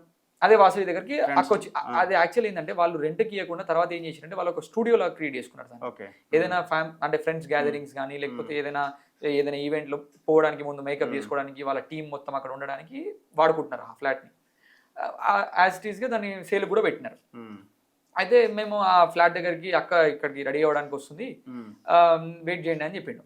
వెయిట్ చేసిన తర్వాత చెప్పిండు మళ్ళీ అదే సేమ్. అక్క కూడా ఏమన్నా రిప్లై అంటే లేదు మీరు అంటే నేను రాలేను, ఆ చిన్న చిన్న వాటికి పెద్ద ఫంక్షన్ చేయండి, ఏదైనా మంచిది మన కమ్యూనిటీకి ఉపయోగపడేటట్టు చేయండి అని చెప్పేసి వెళ్ళిపోయింది ఆమె దారిలో వెళ్ళిపోయింది. వెళ్ళిపోయిన తర్వాత ఈ ఫ్లాట్లో ఇక్కడే ఉంటారా అని కూడా సేమ్ ఇదే మీరు అడిగిన క్వశ్చనే మధు కూడా శివని అడిగిండు. లైక్ ఇట్లా ఇక్కడే ఉంటుంది అక్క, ఇక్కడ లేదు ఇక్కడ ఉండరు, వేరే దగ్గర ఉంటారు. ఈ ఫ్లాట్ ఏదో జస్ట్ ఇట్లా ఉండడానికి అంటే ఈ 2-3 ఉన్నాయంటే ఇది కూడా సేల్ చేద్దామని చూస్తున్నాం ఇప్పుడు కొంచెం అది అని చెప్పిండు. అయితే సేల్ చేసి నేనే కొంటా అన్నా అని చెప్పిండు. చెప్పే మధు అన్నాడు. అది థర్డ్ మీటింగ్ లో మంగ్లీ తమ్ముడితో నేనే కొంటా అన్నా, మీరు అమ్మే ఉద్దేశం ఉంటే నాకు చెప్పండి నేనే కొంటా అన్నా అన్నాడు. అయితే సరే మధు ఏదైనా ఉంటే చెప్తాలేండి నీకు అది అని చెప్పి వెళ్ళిపోయినాం అక్కడ నుంచి. అప్పుడు కూడా ఏం జరగలేదు ట్రాన్సాక్షన్. ఆ తర్వాత ఫోర్త్ టైం మళ్ళీ ఇప్పుడు అది ఓకే ఇంకా అది అక్కడ అమ్మని ఇన్వైట్ చేసినాం, వాళ్ళు అక్కడ రానన్నది. ఆ తర్వాత మధు ఏం చేసిండు ఫ్లాట్ డీటెయిల్స్ చెప్పిండు. అక్కడ నుంచి వెళ్ళిపోయిన తర్వాత మధు ఏం చేసిండు మా ప్రెజెన్స్ కూడా నాకు కూడా తెలియదు. అక్కడికి మా ఆఫీస్ ఓపెనింగ్ రోజు శివకు ఫోన్ చేసి నాకు జ్వరం వస్తుంది నేను రాలేనంటే కనీసం మీరైనా అంటే అక్క రాదు కదా కనీసం మీరైనా రండి అన్నా అంటే లేదు నాకు జ్వరం వస్తుంది నేను రాలేనని చెప్పిండు. చెప్తే ఆ రోజు కూడా మధునే ఫోర్స్ చేసి శివన్ పిలిపించిండు, కారు పంపించి మరి పిలుచుకొచ్చిండు. ఏది మల్లెపల్లి ఆఫీస్ ఓపెనింగ్ కి. సో మంగ్లీ రానంటే మంగ్లీ తమ్ముని మీరైనా రండి అని చెప్పి పిలిపించిండు. కారు కూడా పంపించిండు నేనే, ఎవరు పికప్ కి డ్రాప్ కి మధునే పంపించిండు. పికప్ చేసుకొచ్చిండు, డ్రాప్ చేసిండు, ఇక్కడ ఒక 1 hour మాతో టైం స్పెండ్ చేసిండు. అదే ఫంక్షన్ కి మా ఫ్రెండ్ కూడా ఒక అతను పెద్ద మనిషి ఆయన కూడా పిలిపించాను. నేను రిబన్ కటింగ్ అన్నప్పుడు నేను కూడా అక్కడ లోకల్ తిరుగుతున్నాం కాబట్టి వేరే కూడా చీఫ్ గెస్ట్ లాగా పోతుంటాం. పిలిచిరు, పోయినాం. అక్కడ కూడా మేము ఉన్నాం, అందరం కలిసి ఓపెన్ చేసినాం, అక్కడ అందరం తిన్నాము, వెళ్ళిపోయినాం. అక్కడ నుంచి ఎవరి దారి వాళ్ళు వెళ్ళిపోయారు. ఆ తర్వాత నుంచి వెనకాల స్టోరీ ఏం క్రియేట్ చేసుకున్నాడో తెలియదు నాకు. మంగ్లీ తమ్ముడు వచ్చిండు, ఓపెన్ చేసిండు, ఈయనది కూడా పాత్ర ఇంకేమని ఉంటాడో మనకు తెలియదు. ఆ తర్వాత కూడా మనం ఎక్కడ కూడా మంగ్లీ పేరు ఎప్పటి వరకు నా తరఫున నేను ఎక్కడ కూడా యూజ్ చేయలేదు. ఆయన ఏం చెప్పుకున్నాడో కూడా తెలియదు. ఇట్లా ఆ రోజు చెప్పిన అంటే నాకు వాళ్ళ ఏజెంట్ చెప్తున్నారు మంగ్లీ వాళ్ళ బ్రదర్ వచ్చిండు, వాళ్ళు కూడా ఉన్నారు, వాళ్ళు కూడా పెట్టుబడులు పెట్టిరు నా దగ్గర. అభిషేక్ కూడా పెట్టిండు నా దగ్గర పెట్టుబడి. ఆమీర్ పటేల్ అనే నా ఫ్రెండ్ ఉన్నాడు, ఆయన కూడా పెట్టిండు, ఆయన కూడా పెద్ద ఫ్యామిలీ నుంచి వచ్చిండు. ఇట్లాంటి వాళ్ళు పెద్ద వాళ్ళు నా వెనకాల చాలా మంది ఉన్నారు అని చెప్పుకోవడం స్టార్ట్ చేసిండు. ఆయన మరి ఎందుకు అంటే నేను పెట్టిన విషయం వాస్తవమే, వీళ్ళు ఎవరైతే పెట్టలేదు నాకు తెలిసి. పెట్టినప్పుడు వీళ్ళు ఎందుకు చెప్పుకున్నా అనేది నాకు ఇప్పటి వరకు కూడా అర్థమవుతలేదు. ఇప్పుడు ఆ వాసవి ఫ్లాట్ కొన్నారు, ఫోర్త్ మీటింగ్ లో ఫ్లాట్ కొంటున్నామని చెప్పేసి పిలిచిరు. అంటే మరి ఆయనతో ఇంకా తర్వాత ఫోన్ లో ఏం మాట్లాడుతున్నారు అనేది నాకు తెలియదు అన్న. వాళ్ళు ఎవరితో మాట్లాడిండు, శివతో మాట్లాడిండు, మంగ్లీ అక్కతో మాట్లాడిండు, ఇంకెవరితో మాట్లాడిండు నాకు తెలియదు, ఎవరితో మాట్లాడింది తెలియదు. కానీ ఫ్లాట్ కొంటున్నామని చెప్పిండు నాకు. 25 లక్షల రూపాయలు ట్రాన్స్ఫర్ చేసిండు. 25 లక్షలు మధు ఎవరి అకౌంట్ లో ట్రాన్స్ఫర్ చేసిండు, ఎవరి అకౌంట్ చేసిండని తెలియదు కానీ టోకెన్ అమౌంట్ ఫ్లాట్ కి మాత్రం టోకెన్ అమౌంట్ ట్రాన్స్ఫర్ చేసిండు. ఇప్పుడు నాకు ఒక ఇన్ఫర్మేషన్ ఏంటంటే మంగ్లీ అకౌంట్ లోకి మధు 25 లక్షలు పంపిండు ఇన్ఫర్మేషన్. మరి మంగ్లీ అకౌంటా లేకపోతే శివ అకౌంటా వాళ్ళ ఎవరి అకౌంట్ అనేది కూడా నాకు తెలియదు. బట్ ట్రాన్స్ఫర్ అయితే చేసారు, 25 లక్షలు ట్రాన్స్ఫర్ టోకెన్ అమౌంట్ కోసమే ట్రాన్స్ఫర్ చేసిండు. అప్పటికి ఇది ఎప్పుడు అన్న ఇదంతా జరిగింది ఎప్పుడు జూన్, జూలై, ఆగస్ట్ ఈ టైంలో ఓపెనింగ్ జరగడం. దానికి ముందే మధు ఇట్లా జూన్ లో ఎస్పీ ఆఫీస్ కి కస్టడీకి పోయి వచ్చిండు ఒక 2 days అని చెప్పి తెలుసు కదన్న మీకు. అది ఆ విషయం ఎట్లా తెలిసిందో మరి ఏం వాళ్ళు కనుక్కున్నారా లేదా నాకు తెలియదు. అయితే 25 లక్షల రూపాయలు వాళ్ళకి ఇచ్చిన తర్వాత ఆ ఫ్లాట్ కీస్ కానీ మిగతా పేమెంట్ నేను టైం పెట్టుకొని ఇస్తా, నేను ఫ్లాట్ లో ఉంటా అని చెప్పి కీస్ తీసుకోవడం జరిగింది. ఆ రోజు 25 lakhs ట్రాన్స్ఫర్ చేసిండు, కీస్ తీసుకున్న తర్వాత ఆ ఫ్లాట్ ని ఇప్పుడు ఈ కర్నూలు వాళ్ళు ఇప్పుడు చెప్తుంటే నాకు అర్థమైంది. కర్నూలులో ఉన్న అదొక టీం ఉంది కదా, వాళ్ళని అక్కడ దింపుకున్నాడు. వాసవి ఫ్లాట్ లో వాసవిలో రిజిస్ట్రేషన్ కాకముందే ఫ్లాట్ కీస్ తీసుకున్నాడు. 25 lakhs అడ్వాన్స్ టోకెన్ అమౌంట్ ఇచ్చి కీస్ తీసుకొని దాన్ని వాళ్ళు ఇట్లా చూపించడము, తిరగడం, ఇది మంగ్లీ ఫ్లాట్, మంగ్లీ ఉండడం చెప్పుకోవడం, వాడుకోవడం. ఇప్పుడు వీళ్ళు చెప్తున్న దాన్ని బట్టి నాకు తెలియదు. ఇవన్నీ చూస్తే నాకు కూడా అర్థమవుతుంది ఏంటంటే ఈయన ఖచ్చితంగా వాళ్ళ పేరు వాడుకొని ఇది వాళ్ళది వీళ్ళది అది అని చెప్పి ఇప్పుడు ఇంకా కూడా కొన్ని పర్సనల్ థింగ్స్ ఏదో చెప్తున్నారు న్యూస్లల్లో. అది మనకు తెలియదు, మనం ఒక ఆడపిల్ల పైన అభరణాలు మనకు సంబంధం లేదు. కానీ నేను చెప్తున్నాను అదైతే జరిగింది. సరే, ఇప్పుడు ఆ 25 లక్షలు మళ్ళీ రిటర్న్ చేసిందా? 20 lakhs నాకు తెలిసిన ఇన్ఫర్మేషన్ 25 లక్షలు వచ్చినాయి, 20 లక్షలు రిటర్న్ చేసింది. Yes correct. 20 lakhs ఎప్పుడు చేసిందంటే ఆఫ్టర్ 1 month చేసింది. ఆఫ్టర్ 1 month మంగ్లీ మళ్ళీ మధు ట్రాన్స్ఫర్ చేసింది. ఎందుకు చేసింది అనేది మరి నాకు కూడా తెలియదు. బట్ నేను ఫ్లాట్ శివ మాకు చెప్పిన విషయం మేము ఫ్లాట్ అమ్మాం ఇక్కడికి అంటే మీరు టైంకి భరత్ అనే ఒక అతని అకౌంట్ నుంచి అకౌంట్ కి మంగ్లీ డబ్బులు వేసింది. అంటే రిటర్న్ అనేది అది ఏ అకౌంట్ ఆ, వేసింది ఏం వేసింది అనేది తెలియదు. కూడా మనకు తెలియదు అన్న. అది ఆ ట్రాన్సాక్షన్స్ కూడా ఎట్లా జరిగినాయి అనేది కూడా నాకు తెలియదు. 20 లక్షలు ఇచ్చింది. ఇచ్చింది 5 లక్షలు క్యాష్ ఇచ్చిండు శివ, 5 లక్షలు క్యాష్ ఇచ్చింది. ఇచ్చిండు నా ముందరనే ఇచ్చిండు. సో వచ్చిన 25 మళ్ళీ మళ్ళీ ఇచ్చేసారు. మేము ఫ్లాట్ అమ్మని చెప్పి కీస్ కూడా మళ్ళీ రిటర్న్ తీసుకోవడం జరిగింది. వాళ్ళు రిటర్న్ తీసుకున్నారు. అక్కడితోని మంగ్లీ చాప్టర్ కానీ శివ చాప్టర్ కానీ క్లోజ్ అయిపోయింది. నా పాయింట్ ఏంటంటే ఇక్కడ ఇప్పుడు శివాకి మధుకి మధ్య మంచి కాంటాక్ట్స్ ఉన్నాయి అనేది కనబడుతున్నాయి. ఉన్నాయి కదా, డౌటే లేదు. సో ఎంత క్లోజ్ ఉండేది వీళ్ళు? నేను చెప్తున్నా కదన్నా, ఇప్పుడు రెగ్యులర్ గా మాట్లాడుకునేది కదా ఫోన్ లో. అది మనకు తెలియదు అన్న. అది మనం రెగ్యులర్ గా నేను ఏమంటున్నా, మీ ఇల్లు నేను కొన్నా, అవును కొనే మనం ఎంత ఫ్రెండ్షిప్ ఉన్నా ఏమున్నా, సో మీ ఫ్యామిలీ అందరికి తెలిసే రేట్ మాట్లాడుకున్న తర్వాతే ఒకటి కొంటాం. ఎందుకంటే మళ్ళీ వాసవి ట్రెండ్స్ అంటే మంచి ఏరియాలో ఉన్నటువంటి ఫ్లాట్. ఇప్పుడు మంగ్లీకి తెలియకుండా ఫ్లాట్ అయితే శివ అమ్ముతాడా? అమ్మడానికి అవకాశం లేదు కదా. సో తన డబ్బులు తనే కాబట్టి తను డిస్కస్ చేసిన తర్వాత ఫ్లాట్ అమ్ముతాడు. అయితే సో మధు కూడా అక్కడ మాట్లాడి ఇవన్నీ చేసి ఉంటారు. ఇక్కడ ఇంకొకటి, సరే అది కొనడం అమ్మడం అనేది తప్పేం కాదు. ఇక్కడ ఇంకొకటి ఏంటంటే 25 లక్షలు కడితే కీ ఎట్లు ఇస్తారు? ఎంత క్లోజ్నెస్ లేకపోతే మీ దగ్గర నుంచి నేను కొన్నా అనుకోండి, మీరు ఇస్తారా? అంటే ఇప్పుడు ఈ 1 మంత్ నుంచి జరుగుతున్న పరిణామాలతో నేను చెప్పేది ఏంటంటే, ఇప్పుడు మంగ్లీ అంటున్నాను. మంగ్లీకి డైరెక్ట్ ఏది సంబంధం లేదన్న. ఇప్పటికి కూడా ఏ ఈవెంట్ చేసినా కూడా వాళ్ళ శివ ఉన్నారు కదా, ఆయననే పేమెంట్లు తీసుకోవడం చేయడం అది జరుగుతుంటాయి. మరి ఆమె నోటీస్ లో ఉండి జరిగిందా? నేను అనేది ఒకటే, ఎంత ఫ్లాట్ రేట్ అది మొత్తం ఎంత కొన్నాడు? అది రేట్ అప్పుడు 1,80,00,000. మరి 1,80,00,000లో 25 లక్షలు ఇస్తే ఎవరన్నా అసలు సంబంధమే లేకుండా ఏదో చుట్టపు చూపు లెక్క ఏదో ఈవెంట్ కోసం ఇన్వైట్ చేసిన వాళ్ళు వస్తే మనం కీ చేతిలో పెడతామా? అంటే అన్న మరి ఆ క్రమంలో మధు శివతో క్లోజ్నెస్ పెంచుకొని ఇప్పుడు కర్నూలు వాళ్ళు కూడా చాలా మంది ఇక్కడే అర్థమవుతుంది మనకి. ఇప్పుడు కర్నూలు వాళ్ళు కూడా చాలా మంది ఏం చెప్తున్నారు, వాళ్ళ ఊరికి పోవడము, వాళ్ళని కార్లు ఎక్కించుకొని తిప్పడము, సిమెంట్ ఫ్యాక్టరీలు చుట్టూ తిరగడం, గుడిలోకి పోవడము, తినడం, తాగడం, ఇట్లాంటి సంథింగ్ ఏదో చాలా చేసినామని చెప్తున్నారు. ఇవన్నీ నాకు తెలియదు. ఇవి 4-5 సందర్భాలలో ఉన్నాయో అక్కడ మాత్రం నేను కలిసిన వాస్తవమే, నేను చూసిన వాస్తవమే, వాళ్ళు డబ్బులు ఇచ్చింది వాస్తవమే, వాళ్ళు రిటర్న్ డబ్బులు ఇచ్చేసింది కూడా వాస్తవమే. కానీ ఇవన్నీ మరి మాకు మంగ్లీ అక్కనైతే ఎప్పుడు చూపించలేదు, ఆ శివ చూపించలేదు, మధు చూపించలేదు. చెప్పడం వినడం అంతే తప్పించి మాకు ఇదంతా ఉంది ఆమెది అనేది మనకు తెలియదు. ఇప్పుడు ఇంకొకటి, మంగ్లీ మన ఈయన ఎవడు మధు ఇంటికి వచ్చింది ఎక్కడ? వద్దిపట్ల మిర్యాలగూడ నుంచి ఎన్ని కిలోమీటర్లు ఉంటుంది? 40 కిలోమీటర్స్ ఉంటుంది. 40 ఎక్కువనే ఉంటుంది అనుకుంటా. 40-50 ఉంటుంది. ఇప్పుడు ఆమె బిఎల్ఆర్ సంబంధించిన ఒక ఫంక్షన్, ఎమ్మెల్యే ఫంక్షన్, ఇప్పుడు ఆ ఫోటో ఏదైతే రిలీజ్ అయిన తర్వాత నాకు కూడా తెలుసు ఆమె వచ్చింది పోయింది అనేది, ఆ నైట్ లా వచ్చిపోయింది అనేది కూడా నేను అప్పుడు చూసి. 40 కిలోమీటర్లు ఆయనకి ఏది సంబంధం లేకపోతే ఆడదాకా పోయి అక్కడ ఎన్ని గంటలకు వచ్చింది ఆమె అక్కడికి? ఐ థింక్ నైట్ 12:30 ఈవెంట్ వచ్చిందని చెప్పినారు. ఆఫ్టర్ ఈవెంట్ వచ్చిందని అంటున్నారు. సో మరి అది ఇంకా మనకు తెలియదు అన్న. ఇప్పుడు అదే ఫోటోలో ఇప్పుడు మంగ్లీ కాకుండా, మధు కాకుండా, ఇంకా వాళ్ళ సిస్టర్ కాకుండా ఇంకో 2-3 ఉన్నారు కదా, వాళ్ళు కూడా నాకు బాగా పరిచయమే. వాళ్ళు కూడా డబ్బులు ఇచ్చిన వాళ్ళే బాధితులే అందరు కూడా. ఇప్పుడు వాళ్ళని కూడా చూపించి వాళ్ళ దగ్గర ఇంకెక్కువ వసూలు చేసి ఉండొచ్చు ఆయన. మంగ్లీ ఇట్లా వచ్చింది కదా అని కూడా వాళ్ళు ఇంకా నమ్మి కూడా పెట్టిండొచ్చు చాలా మంది అన్న. నేను ఒకటే పాయింట్ ఏం చెప్తున్నా అంటే అన్న, ఈ ఇష్యూ మొత్తం ఎంతసేపు ఉన్నా కూడా మంగ్లీ, మధు, సుబ్బారావు చుట్టూ తిరుగుతుంది. వీళ్ళ చుట్టూ నేను అదంటలేనన్న. పాయింట్ ఏంటంటే, ఇప్పుడు నాలాగా ఇప్పుడు నేను అక్యూజ్డ్ కిందకి వచ్చిన, ఇప్పుడు నన్ను మీరు ఏదో వీడియో పెట్టిన తర్వాత అక్యూజ్డ్ కింద నేను వచ్చిన. నేను అదంటలేనన్న. పాయింట్ ఆఫ్ ద టాపిక్ ఏంటంటే, అసలు ఇన్ని డబ్బులు వసూలు చేసిండో. ఈ రోజు కూడా నేను ఎలిగేషన్స్ ఏమని ఫేస్ చేస్తున్నా, మధు బినామీ అని ఫేస్ చేస్తున్నా. మీరు కూడా ఇప్పుడు అదే అంటున్నా. నేను కూడా నా రిమాండ్ రిపోర్ట్ మీకు పెడతా చూడండి. అదే రిమాండ్ రిపోర్ట్ లో మళ్ళీ అభిషేక్ విక్టిమ్ అని కూడా ఇచ్చిరు, అభిషేక్ డబ్బులు ఇచ్చి మోసపోయినని కూడా రాసిరు. అదే దాంట్లో మళ్ళీ బినామీ అని రాసిరు. ఇప్పుడు నా రిమాండ్ రిపోర్ట్ కూడా మీకు చూపిస్తా. నన్ను కేసులు ఎందుకు ఇరికిచ్చిరంటే అన్న, ఎంతసేపు ఉన్నా కూడా నేను అక్కడ పాలిటిక్స్ చేస్తున్నా, ఆ పాలిటిక్స్ నుంచి నన్ను దూరం చేయాలనుకున్నారా, మరి కావాలని ఇరికిచ్చిరా, ఇంకేం చేసిరా, నా పైన ఒకటే కంప్లైంట్ ఫైల్ అయింది. అది కూడా నేను 9 లక్షల రూపాయలు ఇంట్రెస్ట్ అమౌంట్ ఇవ్వలేదని వాంటెడ్లీ చేసి నా పైన కేసు పెట్టినారు. ఆ తర్వాత నుంచి ఇప్పటి వరకు అన్న వీళ్ళ పైన 100 కేసులు అయినాయి.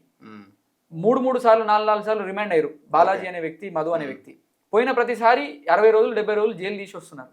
కానీ అభిషేక్ అనే వ్యక్తి ఒకటే సరిపోయిండు, అది కూడా వాంటెడ్లీ పంపించారు. 21 డేస్ నేను రిమాండ్లో ఉన్నా. ఆ తర్వాత నుంచి ఇప్పటి వరకు నేను బయటనే ఉన్నా. నేను ఇప్పటికి కూడా స్టిల్ అదే నెంబర్ వాడుతున్నాను. నేను 2022లో ఏదైతే నెంబర్ తీసినానో ఇప్పుడు కూడా అదే నెంబర్ పైన వాడుతున్నాను. నేను ఎప్పుడు నేను ఫోన్ స్విచ్ ఆఫ్ చేయలే. వీళ్ళిద్దరు తల్లిదండ్రులతో సహా ఫోన్ నెంబర్లు ఇప్పటికి 10-20 మార్చి ఉంటారు. తల్లిదండ్రులతో సహా ఊర్లో వదిలేసి పారిపోయారు. ఇప్పుడు కాదు, కేసు అయిన తర్వాత నెక్స్ట్ మినిట్ నుంచే. బట్ నేను ఇప్పటికీ మల్లెపల్లి దేవకొండలోనే తిరుగుతున్నా. నేను ఇప్పటికి అదే జనాల మధ్యలో ఉన్నా. నేను ఇప్పటి వరకు కూడా ఎట్లాంటి తప్పులు చేయలేదు. ఏ జనాల దగ్గర నుంచి ₹1 కూడా వసూలు చేయలేదన్నా. నేను ఇప్పటికి నేను బీటెక్ కంప్లీట్ చేసింది 2023లో. 2024 వరకు నేను అసలు నాకు మధు ఎవరో పరిచయమే లేదు. వీళ్ళు బిజినెస్ స్టార్ట్ చేసింది 2019లో. బాలాజీ కానీ మధు కానీ వీళ్ళంతా చేసింది. అప్పటికి నాకు అసలు సంబంధమే లేదు. అసలు ఇట్లాంటి బిజినెస్ ఒకటి ఉందని కూడా నాకు తెలియదు. బాలాజీ ఎవరు? ఆయన గురించి ఆ సబ్జెక్టే తెలియదు. నాకు బాలాజీ దగ్గర నేను డ్రైవరా, డ్రైవర్గా వర్క్ చేసిండు, మధు డ్రైవర్ వర్క్ చేసిండు. ఫస్ట్ డబ్బులు తీసుకొచ్చి బాలాజీకి ఇచ్చినంట. ఆయన మళ్ళీ రిటర్న్ పే చేయకపోయేసరికి ఈయన సొంతంగా ధందా స్టార్ట్ చేసుకొని ఈ గోకులానందనాన్ని పెట్టి ఈయన సపరేట్ ధందా స్టార్ట్. మీరేమన్నా అనిపించిందా ఈజీ మనీ వస్తున్నది, ఇంట్రెస్ట్ ఈజీ వస్తున్నది అనే ఒక ఆశ మీకు కూడా కలిగింది? అన్న ఇప్పుడు ఎవరికైనా ఉంటది అన్న, మనుషులకి ఆశ ఉండడం సహజం. నేను కూడా మనిషినే, అది సర్వసహజం. నేను 10 రూపాయల వడ్డీకి 20 రూపాయల వడ్డీకి అంటే నేను ఇవ్వకపోయేటున్నాను. నేను ఇచ్చేటోని కూడా కాదు. ఇచ్చేటోని అయితే నేను నాకు నవంబర్ డిసెంబర్ నుంచే పరిచయం. ఇప్పుడు నా దగ్గర ఉన్న ప్రామిసరీ నోట్ నేను మీకు పంపుతా. నాకు మధు రాసి ఇచ్చిన ప్రామిసరీ నోట్, దానిపైన డేట్ ఉంటుంది కదన్న. నాకు పరిచయం అయింది డిసెంబర్లో. 5-6 నెలలు ఆయనతో ట్రావెల్ చేసి నేను ఆయనకు డబ్బులు ఇవ్వకుండా ఎందుకు అయిపోతాను? అంతమంది ఇస్తున్నప్పుడు నేను ల్యాండ్ ఇస్తున్నాడు నాకు షూరిటీ కింద, నాకు ల్యాండ్ ఇస్తున్నాడు అనే షూరిటీ కింద నేను డబ్బులు ఇచ్చిన. అది ఫ్యాక్ట్. ఇది నేను చెప్పే అబద్ధం కాదు. నేను మీకు అబద్ధం చెప్పొచ్చు, 10 మందికి అబద్ధం చెప్పొచ్చు, 1000 మందికి అబద్ధం చెప్పొచ్చు. సిఐడిలో ఇప్పటికి కూడా ప్రాపర్ ఇన్వెస్టిగేషన్ నడుస్తుంది. ఇప్పటికి కూడా నేను ప్రతి వాళ్ళు పిలిచిన ప్రతి కారు సీజ్, నా కారు ల్యాండ్ సీజ్, నా ల్యాండ్ నా కారు సీజ్ అన్న. నేను ఒకవేళ వీళ్ళ బినామీ అయి ఉంటే 7 కోట్లతోని నేను పారిపోయేటోని కదన్న. నా పేరు పైన ల్యాండ్ ఎందుకు తీసుకునేటోని, లిక్విడ్ క్యాష్ చేసుకునేటోని, లేకపోతే ఇంకేదైనా చేసుకునేది. ఇప్పటికి కూడా ఆ కారు అంటున్నారన్న. కారు నా సొంతంగా నా డబ్బులతో ఉన్నాను. నేను 20 లక్షల రూపాయలు డౌన్ పేమెంట్ నేను నా సొంత డబ్బులు తీసుకొని 36 లక్షలు మా తండ్రి పేరు పైన లోన్ తీసుకున్నాను నేను SBI బ్యాంక్ బోయిన్పల్లిలో. ఇప్పటికి కూడా ఈఎంఐలు కడుతున్నా దానికి. నేను స్టిల్ నా కార్ సీజ్ అయిపోయి 8 నెలలు అవుతుంది, 9 నెలలు అవుతుంది. ఇప్పటికి కూడా నేను దానికి ఈఎంఐలు కడుతున్నా. ఈ రోజు ఏమైతే మీరు అంటే ఆ వీడియోలలో చూపించినప్పుడు మంది పైసలతో ఎంజాయ్ చేస్తుండు, మంది పైసలతో జనాల మధ్యలో తిరుగుతుండు. మంది పైసలు ఒక్కరివి కూడా నేను ఎప్పుడు ముట్టుకోలేదు. మీ రిలేటివ్స్ అడుగుతలేరా? నేను వాళ్ళకి సమాధానం చెప్తున్నా కదన్నా. నేను ఇచ్చుకుంటా, అది నా పర్సనల్. నేను రేపు పొద్దున ల్యాండ్ రిలీజ్ అయినప్పుడు ఇస్తా వాళ్ళకి, లేకపోతే నేను నా సొంతంగా ఉన్న ఆస్తులు అమ్మిస్తా నేను. కానీ నేను ఎవరిని కూడా మోసం చేస్తలేను కదన్నా. ఇప్పుడు సరే నేను ఇవ్వకపోతే మా రిలేటివ్స్ నాకు బాధ ఉంటే వాళ్ళు ఒక కంప్లైంట్ ఫైల్ చేయాలి కదా నా పైన. ఫైల్ చేసి నాకు అభిషేక్ అనేటువంటి మమ్మల్ని మోసం చేసి మా దగ్గర నుంచి డబ్బులు ఎత్తుకోపోయినా చెప్పాలి కదా. ఇప్పటివరకు అయితే అట్లాంటి ఎలిగేషన్ ఇక్కడ రాలేదు కదా. ఇదేంటంటే వాంటెడ్లీ ఇన్ని రోజులు అభిషేక్ పేరు రాలేదన్న. 1 మంత్ నుంచి మంగ్లీ, మధు, సుబ్బారావు వీళ్ళంతా కేసు నడుస్తుంది. ఇన్ని రోజులు అభిషేక్ పేరు ఎక్కడ రాలేదు. ఈ రోజు సరే మీకు ఎవరు పంపిరు, మీరు తప్పు మీరు ఇప్పుడు మీకు ఒక వర్షన్ వినిపిస్తారు, ఆ వర్షనే మీరు చదువుతారు. మిమ్మల్ని ఎందుకు పిలిచినా ఇప్పుడు మీరు నా వర్షన్ కూడా వినాలని మీరు నమ్మరు. ఈ రోజు దేవరకొండలో ఇంతమంది ఉన్నారు, 10 కోట్ల బాధితులు వచ్చి తిరుగుతున్నారు. ఇప్పుడు దేవరకొండలో దరిదాపు నాకు తెలిసినంత వరకు ఈ కేసు మొత్తం 500 కోట్లు 1000 కోట్లు అంటున్నారు. బాలాజీ అయితే నాకు తెలియదు. ఇండివిజువల్గా మధు వసూలు చేసి సిఐడిలో ఉన్న ఇన్ఫర్మేషన్ ఏంటంటే 80 కోట్లు మా దగ్గర నుంచి వసూలు చేసింది. దాంట్లో నాలాంటి యువకులు ఎంతో మంది ఒక్కొక్కటి 10 కోట్లు, 12 కోట్లు, 5 కోట్లు. పెళ్లి కాని పిల్లలు అన్న మీరు నమ్మరు, పెళ్లి కాని పిల్లలు వాళ్ళందరూ తీసుకొచ్చి డబ్బులు ఇచ్చారు. ఒకటి ఆశపడి ఏంటంటే జీవితం బాగుండాలని కోరుకునే ఇస్తారు ఎవరైనా. వాళ్ళు 15 రూపాయల వడ్డీకి ఇచ్చి నేను 3 రూపాయల వడ్డీకి ఇచ్చిన. నేను ల్యాండ్ చేయించుకున్నా, వాళ్ళు ల్యాండ్ చేయించుకోలేదు. అదే వాళ్ళకి ఆధారం లేకుండా పోయింది. ఈ రోజు వాళ్ళు బాధితులే, అందరు దాంట్లో బాధితులే, వాళ్ళందరూ న్యాయం జరగాలనే కోరుతున్నారు. ఇప్పుడు ప్రతి ఒక్కరు కూడా అభిషేక్ అనేటువంటి బీఆర్ఎస్ పార్టీలో ఉన్నాడు కాబట్టి ఈ రోజు పొద్దున ఏం జరిగిందన్న మీకు తెలియని కాదు. జెడ్పీటీసీ ఎంపీటీసీ ఎలక్షన్స్ వచ్చే నెలలో ఉండొచ్చు అని చెప్పి ఒక ప్రెస్ నోట్ రిలీజ్ అయింది. వెంటనే అభిషేక్ గారు గుర్తొచ్చిండు. ఎప్పుడు అక్టోబర్లో జరిగిన 8 నెలల కింద జరిగిన కేసుని మళ్ళీ తవ్వి ఇప్పుడు మీకు ఎవరు పంపించినారు, వాళ్ళ ఏ ఇంటెన్షన్తో పంపించినారు అనేది కూడా నాకు తెలియదు. బట్ ఇట్లాంటి టైంలో ఇంకా డ్యామేజ్ చేయాలని ఇప్పుడు కూడా రవీందర్ కుమార్ గారు ఈయనతోని ఏం పని అని మీరు అడిగారు. నేను రాజకీయ నాయకుడు అన్న. నేను రవీందర్ కుమార్ సార్ని కలుస్తా, నేను జగదీష్ రెడ్డి సార్ని కలుస్తా, కేటీఆర్ సార్ని కలుస్తా, అందరినీ కలుస్తా. నా పొద్దున్న లేసి నా పనే అది కదన్న. ఇంకోటి ఈ విషయం పైన రవీందర్ కుమార్ గారు స్పందించలేదు ఇంత ముందు కన్నారు. ఇట్లాంటి చిన్న ఎలిగేషన్స్ కి ఆయన ఎందుకు స్పందిస్తారు? ఆయన neat and calm going person అన్న. ఆయన ఇట్లాంటి ఎంకరేజ్ చేయడు ఫస్ట్ ఆఫ్ ఆల్. ఇట్లాంటి ఉంటే ఇంకో అడుగు దూరంలోనే ఉంటాడు ఆయన. కాబట్టి ఆయన స్పందించలేదు ఆ రోజు. దానికి కూడా నన్ను చాలా ట్రోల్ చేసిరు. నేను ఇంకా ఇప్పుడన్నా మీరు చెప్పింది చాలా చిన్నది. నేను జైలుకి పోయినప్పుడు నా గురించి కొన్ని 100 కోట్లు కొట్టేసుకొని వెళ్ళిపోయాడు అని చెప్పి నా పైన ఎలిగేషన్ లోకల్లా మా లోకల్ మీడియాలో కూడా చాలా వచ్చింది. కానీ నేను చెప్పేది ఏంటంటే అన్న, నేను పారిపోలేదు, నేను పబ్లిక్లోనే ఉన్నా. నేను ఆ తర్వాత కూడా పబ్లిక్ సర్వీస్ చేస్తున్నా. ఇప్పుడు నాకు కష్టం ఉన్నా కూడా, మొన్న కూడా రీసెంట్గా మిర్యాలగూడలో ఎవరో అబ్బాయికి యాక్సిడెంట్ అయిందంటే కూడా నా స్తోమతకు మించి నేను ఆయన సాయం చేయడం జరిగింది. హాస్పిటల్ ఓఎస్సీ హాస్పిటల్లో ఉంటే నేను అప్పుడు నేను ఆర్థికంగా చాలా ఇబ్బంది పడుతున్నాను. ఇప్పటికి కూడా ఇన్ని డబ్బులు పోగొట్టుకొని వీళ్ళందరూ డబ్బులు మాత్రమే పోగొట్టుకున్నారన్న దేవరకొండలో. నేను డబ్బులు పోగొట్టుకున్నా, నా పేరు పోగొట్టుకున్నా, నా పరపతి పోగొట్టుకున్నా. నేను ఒక దగ్గరికి ఒక తండాకి పోతున్నా అంటే అన్న 100 నుంచి 150 మంది వచ్చేటోళ్ళన్నా నన్ను చూడడానికి. అట్లాంటిది ఇప్పుడు నేను వాళ్ళ మధ్యలో పోవాలంటే నాకు కొంచెమైనా ఆలోచించిపోవాల్సి వస్తుంది. ఇంత ముందుకు నేను ఏదున్నా కూడా డేర్గా పోయేటోడిని, ఇప్పుడు ఆలోచించిపోవాల్సి వస్తుంది. నేను చెయ్యని తప్పుకి నిందలు భరిస్తున్నాను. ఈరోజు నేను చెయ్యని తప్పుకి భారం మోస్తున్నా. నేను నా తల్లిని, నా తండ్రిని, నా చెల్లిని, నన్ను, నా కుటుంబాన్ని మొత్తం నాగిరన్న ఇందులో. ఈ కేసులో నేను చిన్న వయసులో రాజకీయంలోకి వచ్చిన తర్వాత నాకు వచ్చిన బిరుదు ఏంటంటే అన్న, దొంగ అని ఒక ముద్రేసిరన్న నా పైన. నేను ఎంతో మంది యువకుల తలరాత మార్చాలి, యువకుల భవిష్యత్తు మారాలని చెప్పి రాజకీయంలోకి నేను వచ్చి వాళ్ళందరినీ మోటివేట్ చేద్దాం అనుకుంటే నన్ను ఒక్కడిని ప్రజల మధ్యలో దోషిలాగా నిలబెట్టాలి, వీడు దొంగ అని ప్రూవ్ చేయాలి. వీడు చెప్పే ఏ మాట ఇప్పుడు దొంగల మాటలకు ఎవరు విలువ ఇస్తాడు అంటే ఈ ఎపిసోడ్ తర్వాత ఏమర్థమైంది నీకు? అన్న నాకేం అర్థమైందంటే ఏది చేసినా కూడా చాలా చాకచక్యంగా చేయాలి, చాలా ఆగి కొంచెం అంటే ఇంత ముందుకు దూకుడుగా చేస్తుండే అన్న. ఏదున్నా కూడా అన్న నేను ఎప్పటి వరకు దేవరకొండలో ఎప్పుడు కూడా ఇష్యూ బేస్డ్ పాలిటిక్స్ పైన ఎప్పుడు రాజకీయం చేయలేదన్న. నేను ఈ పలానా వ్యక్తి ఇట్లా చేస్తుండే అట్లా చేస్తున్నా నేను ఎప్పుడు మాట్లాడలేదు. నేను ఒకటి ఏం చేసిన అంటే అన్న, కష్టంలో ఉన్న వ్యక్తికి సాయం చేసిన, చావుకి పెళ్లికి చదువుకి ప్రతి ఒక్కరికి సాయం చేసుకుంటూ పోయినా. ఆ డబ్బులు ఎక్కడి నుంచి తీసుకొచ్చినావు అంటే నేను అంత ఆర్థికంగా అంత వీక్ పర్సన్ అయితే కాదు. ఏజ్ 24 సంవత్సరాలు అన్న నేను చెప్తున్నా మా ఫ్యామిలీలో ఇప్పటివరకు ఒక 10-15 మంది గవర్నమెంట్ ఎంప్లాయీస్ ఉన్నారు. మా నాన్న కానీ మా మామలు కానీ మా పిన్నిళ్ళు కానీ మా ఇంకా చాలా మంది కూడా మేము వెల్ సెటిల్డ్ ఫ్యామిలీ అన్న. మాది ఇప్పటి నుంచి కదా మా ఫ్యామిలీ గురించి మీరు దేవరకొండకి ఎవరికి ఫోన్ చేసి ఇప్పుడు అడిగిన ఇప్పుడు లక్ష్మణ్ అని ఇంత ముందుకు ఒక అక్యూజ్డ్ ఆయనకు ఫోన్ చేసి జనాల పైసలతో జల్సాలు చేస్తున్నాయి ఆయన అన్నాడు. జనాల పైసలతో ఆయన కంప్లైంట్ మరి ఆయన మధు గురించి బాలాజీ గురించి కంప్లైంట్ చేసి మరి అభిషేక్ గురించి కంప్లైంట్ చేయాల్సిందే. నాకంటే ముందే ఫైల్ అయింది వాళ్ళ కంప్లైంట్. అభిషేక్ గురించి కూడా కంప్లైంట్ చేయాల్సింది ఉండే. మీ తర్వాత నేను లక్ష్మణ్తో మాట్లాడినా, నేను మాట్లాడినా అన్న నీకు నిజం తెలిస్తే మాట్లాడాలా లేకపోతే వదిలేయాలా. సగం ఆరోపణలు చేస్తావు. ఇప్పుడు మీడియాలో అన్న నేను ఒకటి చెప్తున్నా, మీడియాలో ఏదైతే ప్రచురిస్తారో ఏదైతే పోర్ట్రేట్ చేస్తారో దాన్ని నిజమని నమ్మేస్తారు నా జనాలు ఫస్ట్. కానీ పోలీసులు చెప్పేది అది నిజమా కాదా అని ఆలోచించి తర్వాత నమ్ముతారు జనాలు. కానీ మీడియాలో ఏది వచ్చినా కూడా నిజమని నమ్మేస్తారు. కాబట్టి నేను ఇప్పుడు మీకు వెంటనే నాది మీరు ఏదైతే వీడియో క్లిప్ రిలీజ్ చేయగానే నేను వెంటనే మీకు ఫోన్ చేసి అన్న నేను అక్యూజ్డ్ కాదన్నా నేను విక్టిమ్ని అని చెప్పి మీకు ఎందుకు ప్రూవ్ చేసుకోవడానికి వచ్చినా అంటే ఈ ఇంటర్వ్యూకి రావడానికి కూడా రీజన్ ఏంటంటే అదే, నేను ఎక్కడ కూడా తప్పు చేయలేదన్నా. నేను తప్పు చేసినట్టు పోర్ట్రేట్ చేయబడ్డా నేను. సో నీకు ఓన్లీ మధుతోనే లింక్ ఉంది, మిగతా వాళ్ళతో నాకు ఎవరితో ఎట్లాంటి సంబంధం లేదన్న. నేను ఇది కూడా ఈ విషయం కూడా క్లారిటీ చెప్పిపోతా. ఈ ఏదైతే శుభక్షేత్ర ప్రాజెక్ట్ ని లాంచ్ చేసిండో ఈ కర్నూలులతో చేస్తున్నాడనే విషయం కూడా మాకు తెలుసు. నాకే కాదు దేవరకొండ మొత్తం తెలుసు ఆయన చేస్తున్న విషయం. నేను కూడా హిమకాంత్ రెడ్డితో కానీ వాళ్ళతో కూడా చాలాసార్లు మాట్లాడడం జరిగింది. ఆయన నన్ను క్వశ్చన్ కూడా చేసిండు, నీకు ఇంట్రెస్ట్ టైంకి వస్తున్నాయా మీ వాళ్ళందరికీ వస్తున్నాయని. వాళ్ళు వీళ్ళని అడగడం, దేవరకొండ వాళ్ళని అడగడం, దేవరకొండ వాళ్ళని అడగడం, అందరినీ చేసిరు. ఇచ్చిన రోజులు అందరు బాగానే చెప్పుకున్నారన్న. ఇయడం ఆపేసిన తర్వాత ఈ దొంగ మధు అనేటోడు ఎట్లాంటోడు అంటే అన్న హెచ్ఐవి పేషెంట్లు అంటాడు అన్న. వాడు పోయి ఎవరిని తట్టినా కూడా వాడిని కూడా ఆ రోగం అంటుకుంటుంది. ఇంకా మీకు అర్థమైనట్టుందన్న. వాడు వచ్చి ఇప్పుడు అభిషేక్తో పరిచయం ఉందంటే అభిషేక్ నేరస్తుడు అయిపోతాడు. వాడు వచ్చి ఇప్పుడు మంగ్లీతో పరిచయం ఉందంటే మంగ్లీ నేరస్తుడు అయిపోతాడు. అన్న నేను ఏమంటున్నా అంటే వాళ్ళు చెప్పినంత మాత్రాన అన్ని నిజాలు అయిపోవన్నా. ఇప్పుడు ఆ నోట్ల కట్టలు లెక్క పెడుతున్నది ఎక్కడది? అది మియాపూర్ ఆఫీస్ లో. అది ఇప్పుడు వీడియో కాదన్న, 2024-2023 వీడియో అది. ఎవరు తీసింది? ఎవరు అది? అది హిమకాంత్ రెడ్డి తీసిండు. అది ఇప్పుడు ఆయననే రిలీజ్ చేసిండు, ఆయననే చెప్పిండు. దాంట్లో ఉన్నది భరత్. లెక్క పెడతా ఆయన ఎవరు? ఆయన వాళ్ళ బావ భరత్ అని చెప్పేసి. ఓహో, ఎవరు? మధు బావ చెల్లెలి భర్తనా? చెల్లెలి భర్త. ఇప్పుడు ఆ శైలజ చౌహాన్ వల్ల చెల్లెలి భర్త. ఇప్పటికి కూడా అన్న దేవరకొండలో ఏమైనా ఎలిగేషన్స్ ఉన్నాయంటే ఆయన ఎక్కడ ఏ ఊరు అయినది? జైరాబాద్. ఆయన ప్రాపర్టీస్ ఇప్పుడు మధువి సీజ్ చేసిన వాళ్ళ బావ వాళ్ళంతా తెలిసే తీసుకున్నారు. ఆయనకు చదువు రాదు ఏం రాదు. ఆయన ఎవరు ఎట్లా మోసం చేసి డబ్బులు ఏంది అన్ని కట్టలు ఎట్లా ఈ నుంచి అన్ని అడిపోతాయా అది నాకు తెలియదు అన్న. అది వాళ్ళు ఏ రూట్ లో చేసేటోళ్ళు ఏం చేసేటోళ్ళు అనేది మనకు ఎప్పుడు చూపించలేదన్న. నన్ను ఎంతసేపు ఉన్నా కూడా పక్కకు పెట్టుకున్నాడు. ఇప్పుడు ఎంతసేపు ఉన్నా కూడా అభిషేక్ కూడా ఒక దొంగ పొలిటికల్ లీడర్లు కలుస్తుండేనా మధుతో? లేదా అంటే ఇప్పుడు మేము విన్నది ఏంటంటే లోకల్లో చాలా మంది ఎంపీపీలు కానీ ఎస్పీటీసీలు కానీ ఇప్పుడున్న ఎమ్మెల్యేలు వాళ్ళు కూడా చాలా మంది తిన్నారు అని ఎలిగేషన్స్ ఉన్నాయి. ఇప్పుడు నేను కూడా తీసుకున్నాను ఎలిగేషన్స్ ఉన్నాయి.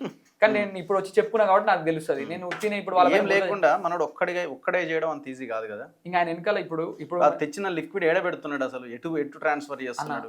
ఇప్పుడు అది ఎవరిని అడిగితే తెలుస్తుంది, తీసుకొచ్చిన అడిగితే తెలుస్తుంది. తీసుకోపోయి ఎవరికి ఇచ్చినావు అని చెప్తే వాడే చెప్తాడు.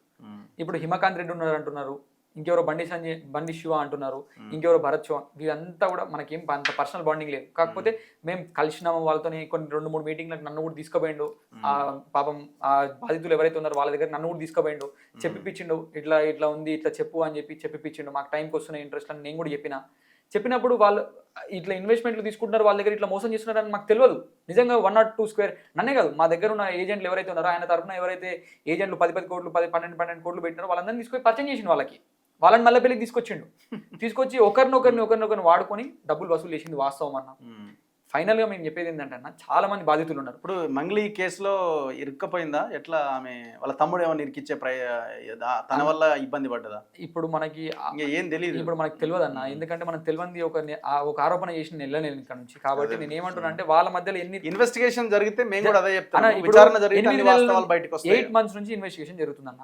8 months నుంచి అభిషేక్ దగ్గర 10 కోట్లు మధు దాచిపెట్టిపోయింది అనుకుందాం ఫర్ ఎగ్జాంపుల్. తెలియదు అన్న పోలీసు వాళ్ళకి, సిఐడి వాళ్ళకి కానీ, పోలీసు వాళ్ళకి కానీ, జనాలకు కానీ, అంత పిచ్చోళ్ళు అన్న అందరూ చూస్తూనే ఉన్నారు. ఈ రోజు కూడా అన్న ఎన్నో ఎలిగేషన్స్ ఫేస్ చేస్తున్నాను పబ్లిక్ లో. నేను ఇప్పటికి కూడా ఒకటే స్ట్రాంగ్ గా నేను ఖండించేది ఏంటంటే అన్న, నేను తప్పు చేయలేదు, నేను తప్పు చేసినట్టు పోర్ట్రేట్ చేయబడ్డా. అది ఆ విషయం దేవరకొండలో చాలా మందికి తెలుసు. దాన్ని వ్యతిరేకించేది ఎవరు? మళ్ళీ కాంగ్రెస్ వాళ్ళే. మరి ఇప్పుడు ఎట్లా వాళ్ళకు కూడా తెలుసు నిజం. మీ పార్టీ మీకు టికెట్ ఇస్తుందా మరి జెడ్పీటీసీ అన్న? అది పార్టీ డిసైడ్ చేస్తుంది. ఇన్ని ఎలిగేషన్స్ వచ్చిన తర్వాత మీరు అన్నారు ఈరోజు రవీంద్ర కుమార్ గారు అన్న ఉన్నాడా మరి? ఈ రోజు మీరు పొద్దున ఒక మాట చెప్పినారు, రవీంద్ర కుమార్ గారు ఎందుకు ఉండాలి ఆయన పని. ఇట్లాంటివి వచ్చినప్పుడు వాళ్ళు కూడా భయపడతారు కదన్న. ఎందుకు ఇట్లాంటి పార్టీ టికెట్ ఇచ్చి మన పార్టీకి నష్టము మనకు నష్టం ఎందుకు అని ఆలోచన చేశారు కదా. మీరు కూడా ఆలోచించాల్సి ఉండే ఎంటర్ అయ్యే ముందే. సరే మీకు ఆశ ఉండొచ్చేమో అన్న. నేను ఆశపడి ఇచ్చేటోండి అయితే 10 రూపాయలు వడ్డీకి ఇచ్చేటోండి, 3 రూపాయల మితికి ఇచ్చేటోండి కాదు. నేను ఆశపడి ఇవ్వలేదన్న. నేను అట్లా దానికంటే ముందు, మధు కంటే ముందు కూడా నేను లోకల్లో నార్మల్గా ఎవరైనా ఎమర్జెన్సీలో పైసలు కావాలంటే నేను ఒక 5 లక్షలు 6 లక్షలు ఇచ్చి 10 లక్షల రూపాయల ప్లాట్లు వేయించుకొని 2 రూపాయల మిత్తికి కూడా నేను ఇచ్చిన చాలా మందికి. అట్లా కూడా చాలా మందికి నేను చేసిన ఒకప్పుడు. ఆ క్రమంలోనే నేను ఈ పైసలు ల్యాండ్ చేపించి తీసుకోవడం జరిగింది అన్న. నేను 2023లో బీటెక్ కంప్లీట్ చేసిన అన్న. 2024లో నేను దేవరకొండకు వచ్చిన. అప్పటిదాకా నేను దేవరకొండ అంటే నాకు తెలియదు. 2023 ఎలక్షన్స్ టైంలో వచ్చిన నేను. ఆ తర్వాత నాకు పైన కొన్ని ఎలిగేషన్స్ వచ్చినాయని చెప్పేసి, అంటే పొలిటికల్ ఎలిగేషన్స్ వచ్చినాయని చెప్పి నేను వెళ్ళిపోయాను. మళ్ళీ 2024లో వచ్చిన తర్వాత మధు పరిచయం కావడం. పేరెంట్స్ ఏమంటున్నారు మరి అన్న? ఇప్పుడు వాళ్ళు బాధపడుతున్నంత నాకు తెలిసినంత వరకు ఈరోజు వాళ్ళని నేను ఇంకా మళ్ళీ ఎప్పటికీ కూడా హ్యాపీ చేయలేను అన్న. నాకు ఇప్పటికి కూడా చాలా బాధ ఏంటంటే, నా తల్లిని A4 కింద పెట్టిరన్న నా కేసులో. మీ మదర్ని కూడా పెట్టిరా? జస్ట్ ఆమె అకౌంట్ యూజ్ చేసుకున్నాను ఒకటే ఒక రీజన్తో మా మదర్ని ఇన్వాల్వ్ చేశారు, మా తండ్రిని ఇన్వాల్వ్ చేయడానికి ప్రయత్నం చేశారు. నేను ఇన్ని రోజులు 8 నెలలు అవుతుందన్న నేను కేసు నుంచి బయటకు వచ్చి ఇప్పటివరకు నేను ఎక్కడ ఎందుకు మాట్లాడలేదంటే నాకు ఇప్పటికి కూడా భయం ఉంది. ఇంకేం నన్ను ఆగం చేస్తారో, ఇంకేం నన్ను ఇంకెక్కడ చేస్తారో అని భయపడి నేను రాలేదన్న ఇన్ని రోజులు. ఈ రోజు కూడా నేను వచ్చి మాట్లాడకపోతే ఇంతకంటే ఏం చేశారన్న? నా జీవితమే నాశనం చేసేసారు. నా పైన ఒక మాస్క్ వేసి నన్ను ఒక అక్యూజ్డ్ కింద నన్ను నిలబెట్టి ప్రెస్ మీట్లు పెట్టిరన్న మా దగ్గర రిమాండ్ చేసేటప్పుడు. మాస్క్ వేసిరు, రిమాండ్ చేసే ముందు దొంగలాగా నన్ను ముద్రించారు. కానీ నేను ఇప్పటికి కూడా బలంగా నేను ఒకటే చెప్పుకోగలుగుతా అన్న, నన్ను కస్టడీకి తీసుకుపోయి ఎన్ని చేసిరు, ఏమేమి చేసినా నేను ఒక ఎపిసోడ్లో మళ్ళీ మాట్లాడతా. నాకు క్లియర్ అయినా చాలా దారుణాలు చేసిరన్న, ఇంకా చాలా దారుణాలు చేసి కొట్టిన అనేది చాలా చిన్న విషయం. అది చాలా దారుణాలు ఉన్నాయి. అవన్నీ కూడా నేను మెల్ల మాట్లాడదామని అనుకుంటున్నాను. నేను కూడా కరెక్ట్ సందర్భంలో ఏంటంటే మన పైన ఎలిగేషన్ వచ్చింది, ఎలక్షన్స్ మూమెంట్ మళ్ళీ నెక్స్ట్ మంత్ లో ఒకవేళ పుట్టుకునే ఎలక్షన్స్ వచ్చి నా అదృష్టం బాగుండో, అదే అన్న ఇప్పుడు వస్తున్నాయి కాబట్టి నా అదృష్టం బాగుండో, నేను పడ్డ కష్టానికి ఫలితము పార్టీ నన్ను గుర్తించి టికెట్ ఇస్తే ఈ ఎలిగేషన్స్ అనేది దానికి చెడు కావద్దు అని చెప్పుకోవడం కోసం, నేను నా మొరబ చెప్పుకోవడం కోసం ఇక్కడికి వచ్చినాను. నేను మీరు సిద్ధంగా ఉండాలి. ఎవరైనా వచ్చి నా అభిషేక్ నా దగ్గర డబ్బులు తీసుకున్నారు 100% రెడీగా ఉండాలి. ఫాల్స్ ఎలిగేషన్స్ చేస్తారు మస్తు మంది. ఫాల్స్ అంటే అది ప్రూఫ్ ఉంటుంది. ఇప్పుడు రమావత్ మధు మాకు పైసలు ఇచ్చేదని ప్రామిసరీ నోట్ చూపిస్తారు, నోట్ ఉంటది కదా. అట్లాంటి ప్రామిసరీ నోట్ ఒక్కటైనా తీసుకురానన్న. మీరు ప్రచారం చేయాల్సిన అవసరం లేదు. నా నెంబర్ మీ దగ్గర ఉంది కదన్న. మీరు ఆ ప్రామిసరీ నోట్ నా దగ్గరకు వచ్చింది, అభిషేక్ వాళ్ళకి డబ్బులు ఇస్తావా మరి నేను మీడియాలో పెట్టాలని భయపెట్టాను. వితిన్ 10 minutes నేను సెటిల్ చేయకపోతే నా పేరు అభిషేక్ కాదు. నేను ఎందుకు ఇంత గట్టి చెప్పిపోతున్నా అంటే అన్న, ఇక్కడ నేను ఎవరి దగ్గర 1 రూపాయి కూడా అప్పు చేయలేదు, 5,000 రూపాయలు కూడా నేను అప్పు చేయలేదు. ఎవరికైనా కష్టం ఉందంటే నేను సాయం చేస్తా. నేను కాంగ్రెస్ పార్టీ బీజేపీ పార్టీ అని చూడలేదు. నేను కష్టం ఉందా, కష్టం లేదా, నిజమైన ఉందా లేదా అని కష్టాన్ని చూసిపోయి కలిసిన అన్న ప్రతి ఒక్కరిని. ఇప్పటికి కూడా నా కాన్స్టిట్యున్సీలో కానీ, నా మల్లెపల్లి మండలంలో కానీ కాంగ్రెస్ పార్టీ వాళ్ళు నాకు చాలా మంది సపోర్ట్ చేస్తారు. రేపొద్దున నేను జెడ్పీటీసీ నిలబడితే కాంగ్రెస్ పార్టీ ఓట్లు నాకు వస్తాయి. రేపొద్దున నేను జెడ్పీటీసీ నిలబడితే జెడ్పీటీసీ గెలుస్తా, ఎంపీపీ నిలబడితే ఎంపీపీ గెలుస్తా. మా మండలంలో కాంగ్రెస్ పార్టీ ఓట్లే నేను చీలుస్తా. అది నా కెపాసిటీ నా దగ్గర ఉంది. నేను అంత బలంగా నేను ఎందుకు చెప్తున్నా అంటే, నేను తప్పు చేయలేదన్నా. ఇప్పుడు పవన్ కళ్యాణ్ గారి ఒక డైలాగ్ ఉంటుంది, ఒక దేశపు జెండాకి ఉన్నంత గర్వం నాకు ఉందంటారు. ఎందుకంటే నేను తప్పు చేయలేదు, నేను నీతి పరున్నాను అంటాడు. నేను కూడా చెప్తున్నాను, నాకు కూడా అంతే గర్వం ఉంది. నేను తప్పు చేయలేదు, ఎవరి దగ్గర నేను వసూలు చేయలేదు. సింపుల్ ఎలిగేషన్ అన్న, అభిషేక్ దగ్గర 1 రూపాయి కూడా లేదు ఈరోజు. నేను అప్పులలో ఉన్న వాస్తవమే. నేను తీసుకొచ్చిన నా ఫ్యామిలీ దగ్గర నుంచి నేను తీసుకొచ్చిన. ఇప్పుడు ఒక కేసు పెట్టినా కూడా అభిషేక్ అనేటోడు రాజకీయం నుంచి దూరం అయిపోతాడు అన్న. నా పేరు పైన ఒక ఎలిగేషన్ వచ్చినా కూడా విత్ ప్రూఫ్ ఎవరైనా వచ్చి ఇగో అభిషేక్ అనేటోడు నాకు డబ్బులు ఇవ్వాలని అంటే ఆ రోజు నేను రాజకీయం నుంచి దూరం అయిపోతా. ఇది నా ఫైనల్ స్టాండ్ అన్న ఈ కేసు పైన. Thank you Abhishek. Thank you అన్న. 24 years లో చాలా బాగా మాట్లాడుతున్నావు అన్న. Thank you so much. నీ పైన ఉన్నవి అలిగేషన్స్ గానే ఉండాలని మేము కూడా కోరుకుంటున్నాం. ఎందుకంటే ఇంత బాగా మాట్లాడుతున్నావు. సో ఫ్యూచర్ లో పాలిటిక్స్ లో ఉంటే కూడా కొంత మంచి చేయాలన్న ఆలోచన నీకు కొంత ఒక 50% 10% ప్రజలకు మంచి జరుగుతుంది. స్టార్టింగ్ లో అంటే నేను చెప్తున్నది ఏంటంటే, నువ్వు స్టార్టింగ్ లో కొంత డబ్బులు షో ఆఫ్ దీంట్లో పడి కొంత ఇదైనట్టు. ఎందుకంటే చిన్న ఏజ్ స్కార్పియోలు ఇవన్నీ అదొక భాగమే, అదొక పార్ట్ మాత్రమే. సో మీరు ప్రజలకు ఎంత కనెక్టివిటీ, ఎంత దగ్గరగా ఉండి పబ్లిక్ ఇష్యూస్ మీద ఎంత మాట్లాడితే అంత ఫోకస్ వస్తుంది. థ్యాంక్ యూ సో మచ్ అన్న. మీరు మీలాంటి వాళ్ళు మాకు సపోర్ట్ చేయాలన్నా, ఇట్లాంటి ఫాల్స్ ఎలిగేషన్స్ వచ్చినప్పుడు కూడా మీరు మమ్మల్ని అడిగి చేసి ఉంటే ఇంకా చాలా బాగుండేది అన్న. ఈరోజు పొద్దున నేను చాలా బాధపడ్డా ఆ విషయంలో అన్న. నేను మీ పైన నాకు ఒకవేళ వేరే ఇంటెన్షన్ ఉంటే నేను దాకా పిలువను. అవునన్నా, థ్యాంక్ యూ సో మచ్. నేను వేరే మీడియాకి కూడా పోకుండా మీ దగ్గరకు వచ్చి నేను చెప్పుకోవడం ఏంటంటే, ఎక్కడ తప్పు జరిగిందో అక్కడనే మాట్లాడితేనే బెటర్. వేరే దగ్గర పోయి మాట్లాడడం కరెక్ట్ కాదని చెప్పేసి నేను రాలేదన్న. నేను ఇప్పటికి కూడా ఒక మాట చెప్పిపోతున్నాను. నా దేవరకొండ ప్రజలే నాకు బలం, వాళ్ళే నా బలహీనత. వాళ్ళ మధ్యలో నన్ను చాలా దూరం చేయాలని, నన్ను దేవరకొండ నుంచి దూరం చేయాలని చాలా మంది చాలా ప్రయత్నాలు చేస్తున్నారు అన్న. కానీ నేను అనేటువంటి మంచిగా ఉంటే ఇంకో 10 మందిని మంచిగా ఉండాలని కోరుకునేటువంటి నేను ఇప్పటికి కూడా మధు అనేటువంటి చాలాసార్లు డిమాండ్ చేసిన. వాళ్ళ డబ్బులు వాళ్ళకి ఇచ్చేసి, జనాల డబ్బులు మంచివి కావు. వాళ్ళు ఒక్క రూపాయి కూడా వాళ్ళది నీ పైన ఉంటే నిన్ను చంపేస్తారు. ఏ రోజైనా కొట్టైనా చంపేస్తారు. సరే కేసులు గీసులు ఇవన్నీ తర్వాత సంగతి, కొట్టి చంపేస్తారు. నా మాట విని వాళ్ళకి ఇచ్చేసి అని కూడా నేను చాలాసార్లు చెప్పడం జరిగింది. కాకపోతే ఇంకా వాళ్ళ వర్షన్ ఏముండో, వాళ్ళు ముందు నుంచే మోసం చేయాలనే మోటివ్లో ఉండేవాళ్ళు. వాళ్ళు ఏం చేయాలనుకున్నారో నాకు తెలియదు అన్న. కాకపోతే వాళ్ళు పాజిటివ్ రెస్పాండ్ కావాలి, నన్ను కూడా కట్ చేసి పక్కకు పెట్టినారు. కాబట్టి నేను ఒకటే చెప్తున్నాను, నేను కానీ ఈ యొక్క ల్యాండ్ ఇష్యూ తప్ప నాకు మధుకు వేరే ఇట్లాంటి ట్రాన్సాక్షన్స్ కానీ వేరే ఇంకేదో 10 కోట్లు దాచిపెట్టుకున్నాను నా దగ్గర.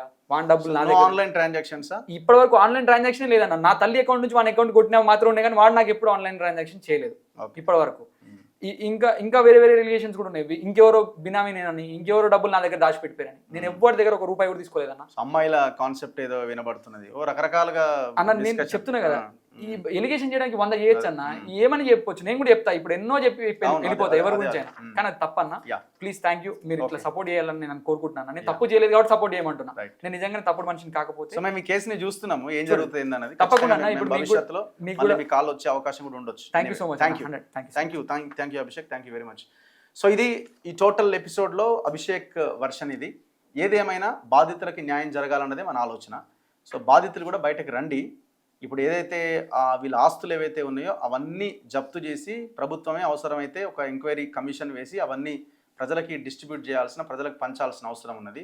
సో వాళ్ళు ఇవ్వడం అన్నది అది వాడేదో మీ దగ్గరికి వచ్చి మేము ఆడ భూమి ఉంది, ఈడ భూమి ఉంది అమ్ముతామని అంటే అది కుదరని పని అది. సో అందుకే మీరు ఇంకా ఇళ్లలో ఉండడం కాదు, మీరు వచ్చి కంప్లైంట్స్ చేయండి, మీడియా ముందుకు రండి, మేము ఇట్లా నష్టపోయినామని. సో కంప్లైంట్ చేస్తే మీకు ఆ ఉన్న ఆస్తిలో అయినా కొంత ఏమైనా ఇవ్వడానికైనా అవకాశం ఉంటుండొచ్చు. ఎందుకంటే ఈ ఫైనాన్షియల్కి సంబంధించిన క్రైమ్స్ ఎట్లుంటాయి అన్నది మనందరికీ తెలిసి ఈ దేశంలో. నా దగ్గర ఏం లేదని వాడు బట్టలు ఇప్పుకొని రోడ్డు మీద నిలబడితే ఎవడేం చేయలేడు. సో కాబట్టి మీరు కంప్లైంట్స్ చేయండి, ఉన్న ఆస్తులైనా ఎట్లా ఏం చేయాలన్నది ప్రభుత్వం ఆలోచించాలి. పోలీసులు కూడా త్వరగా దీని మీద ఎంక్వైరీ చేయాల్సిన అవసరం ఉన్నది. చూస్తూనే ఉండండి మన తొలి వెలుగు.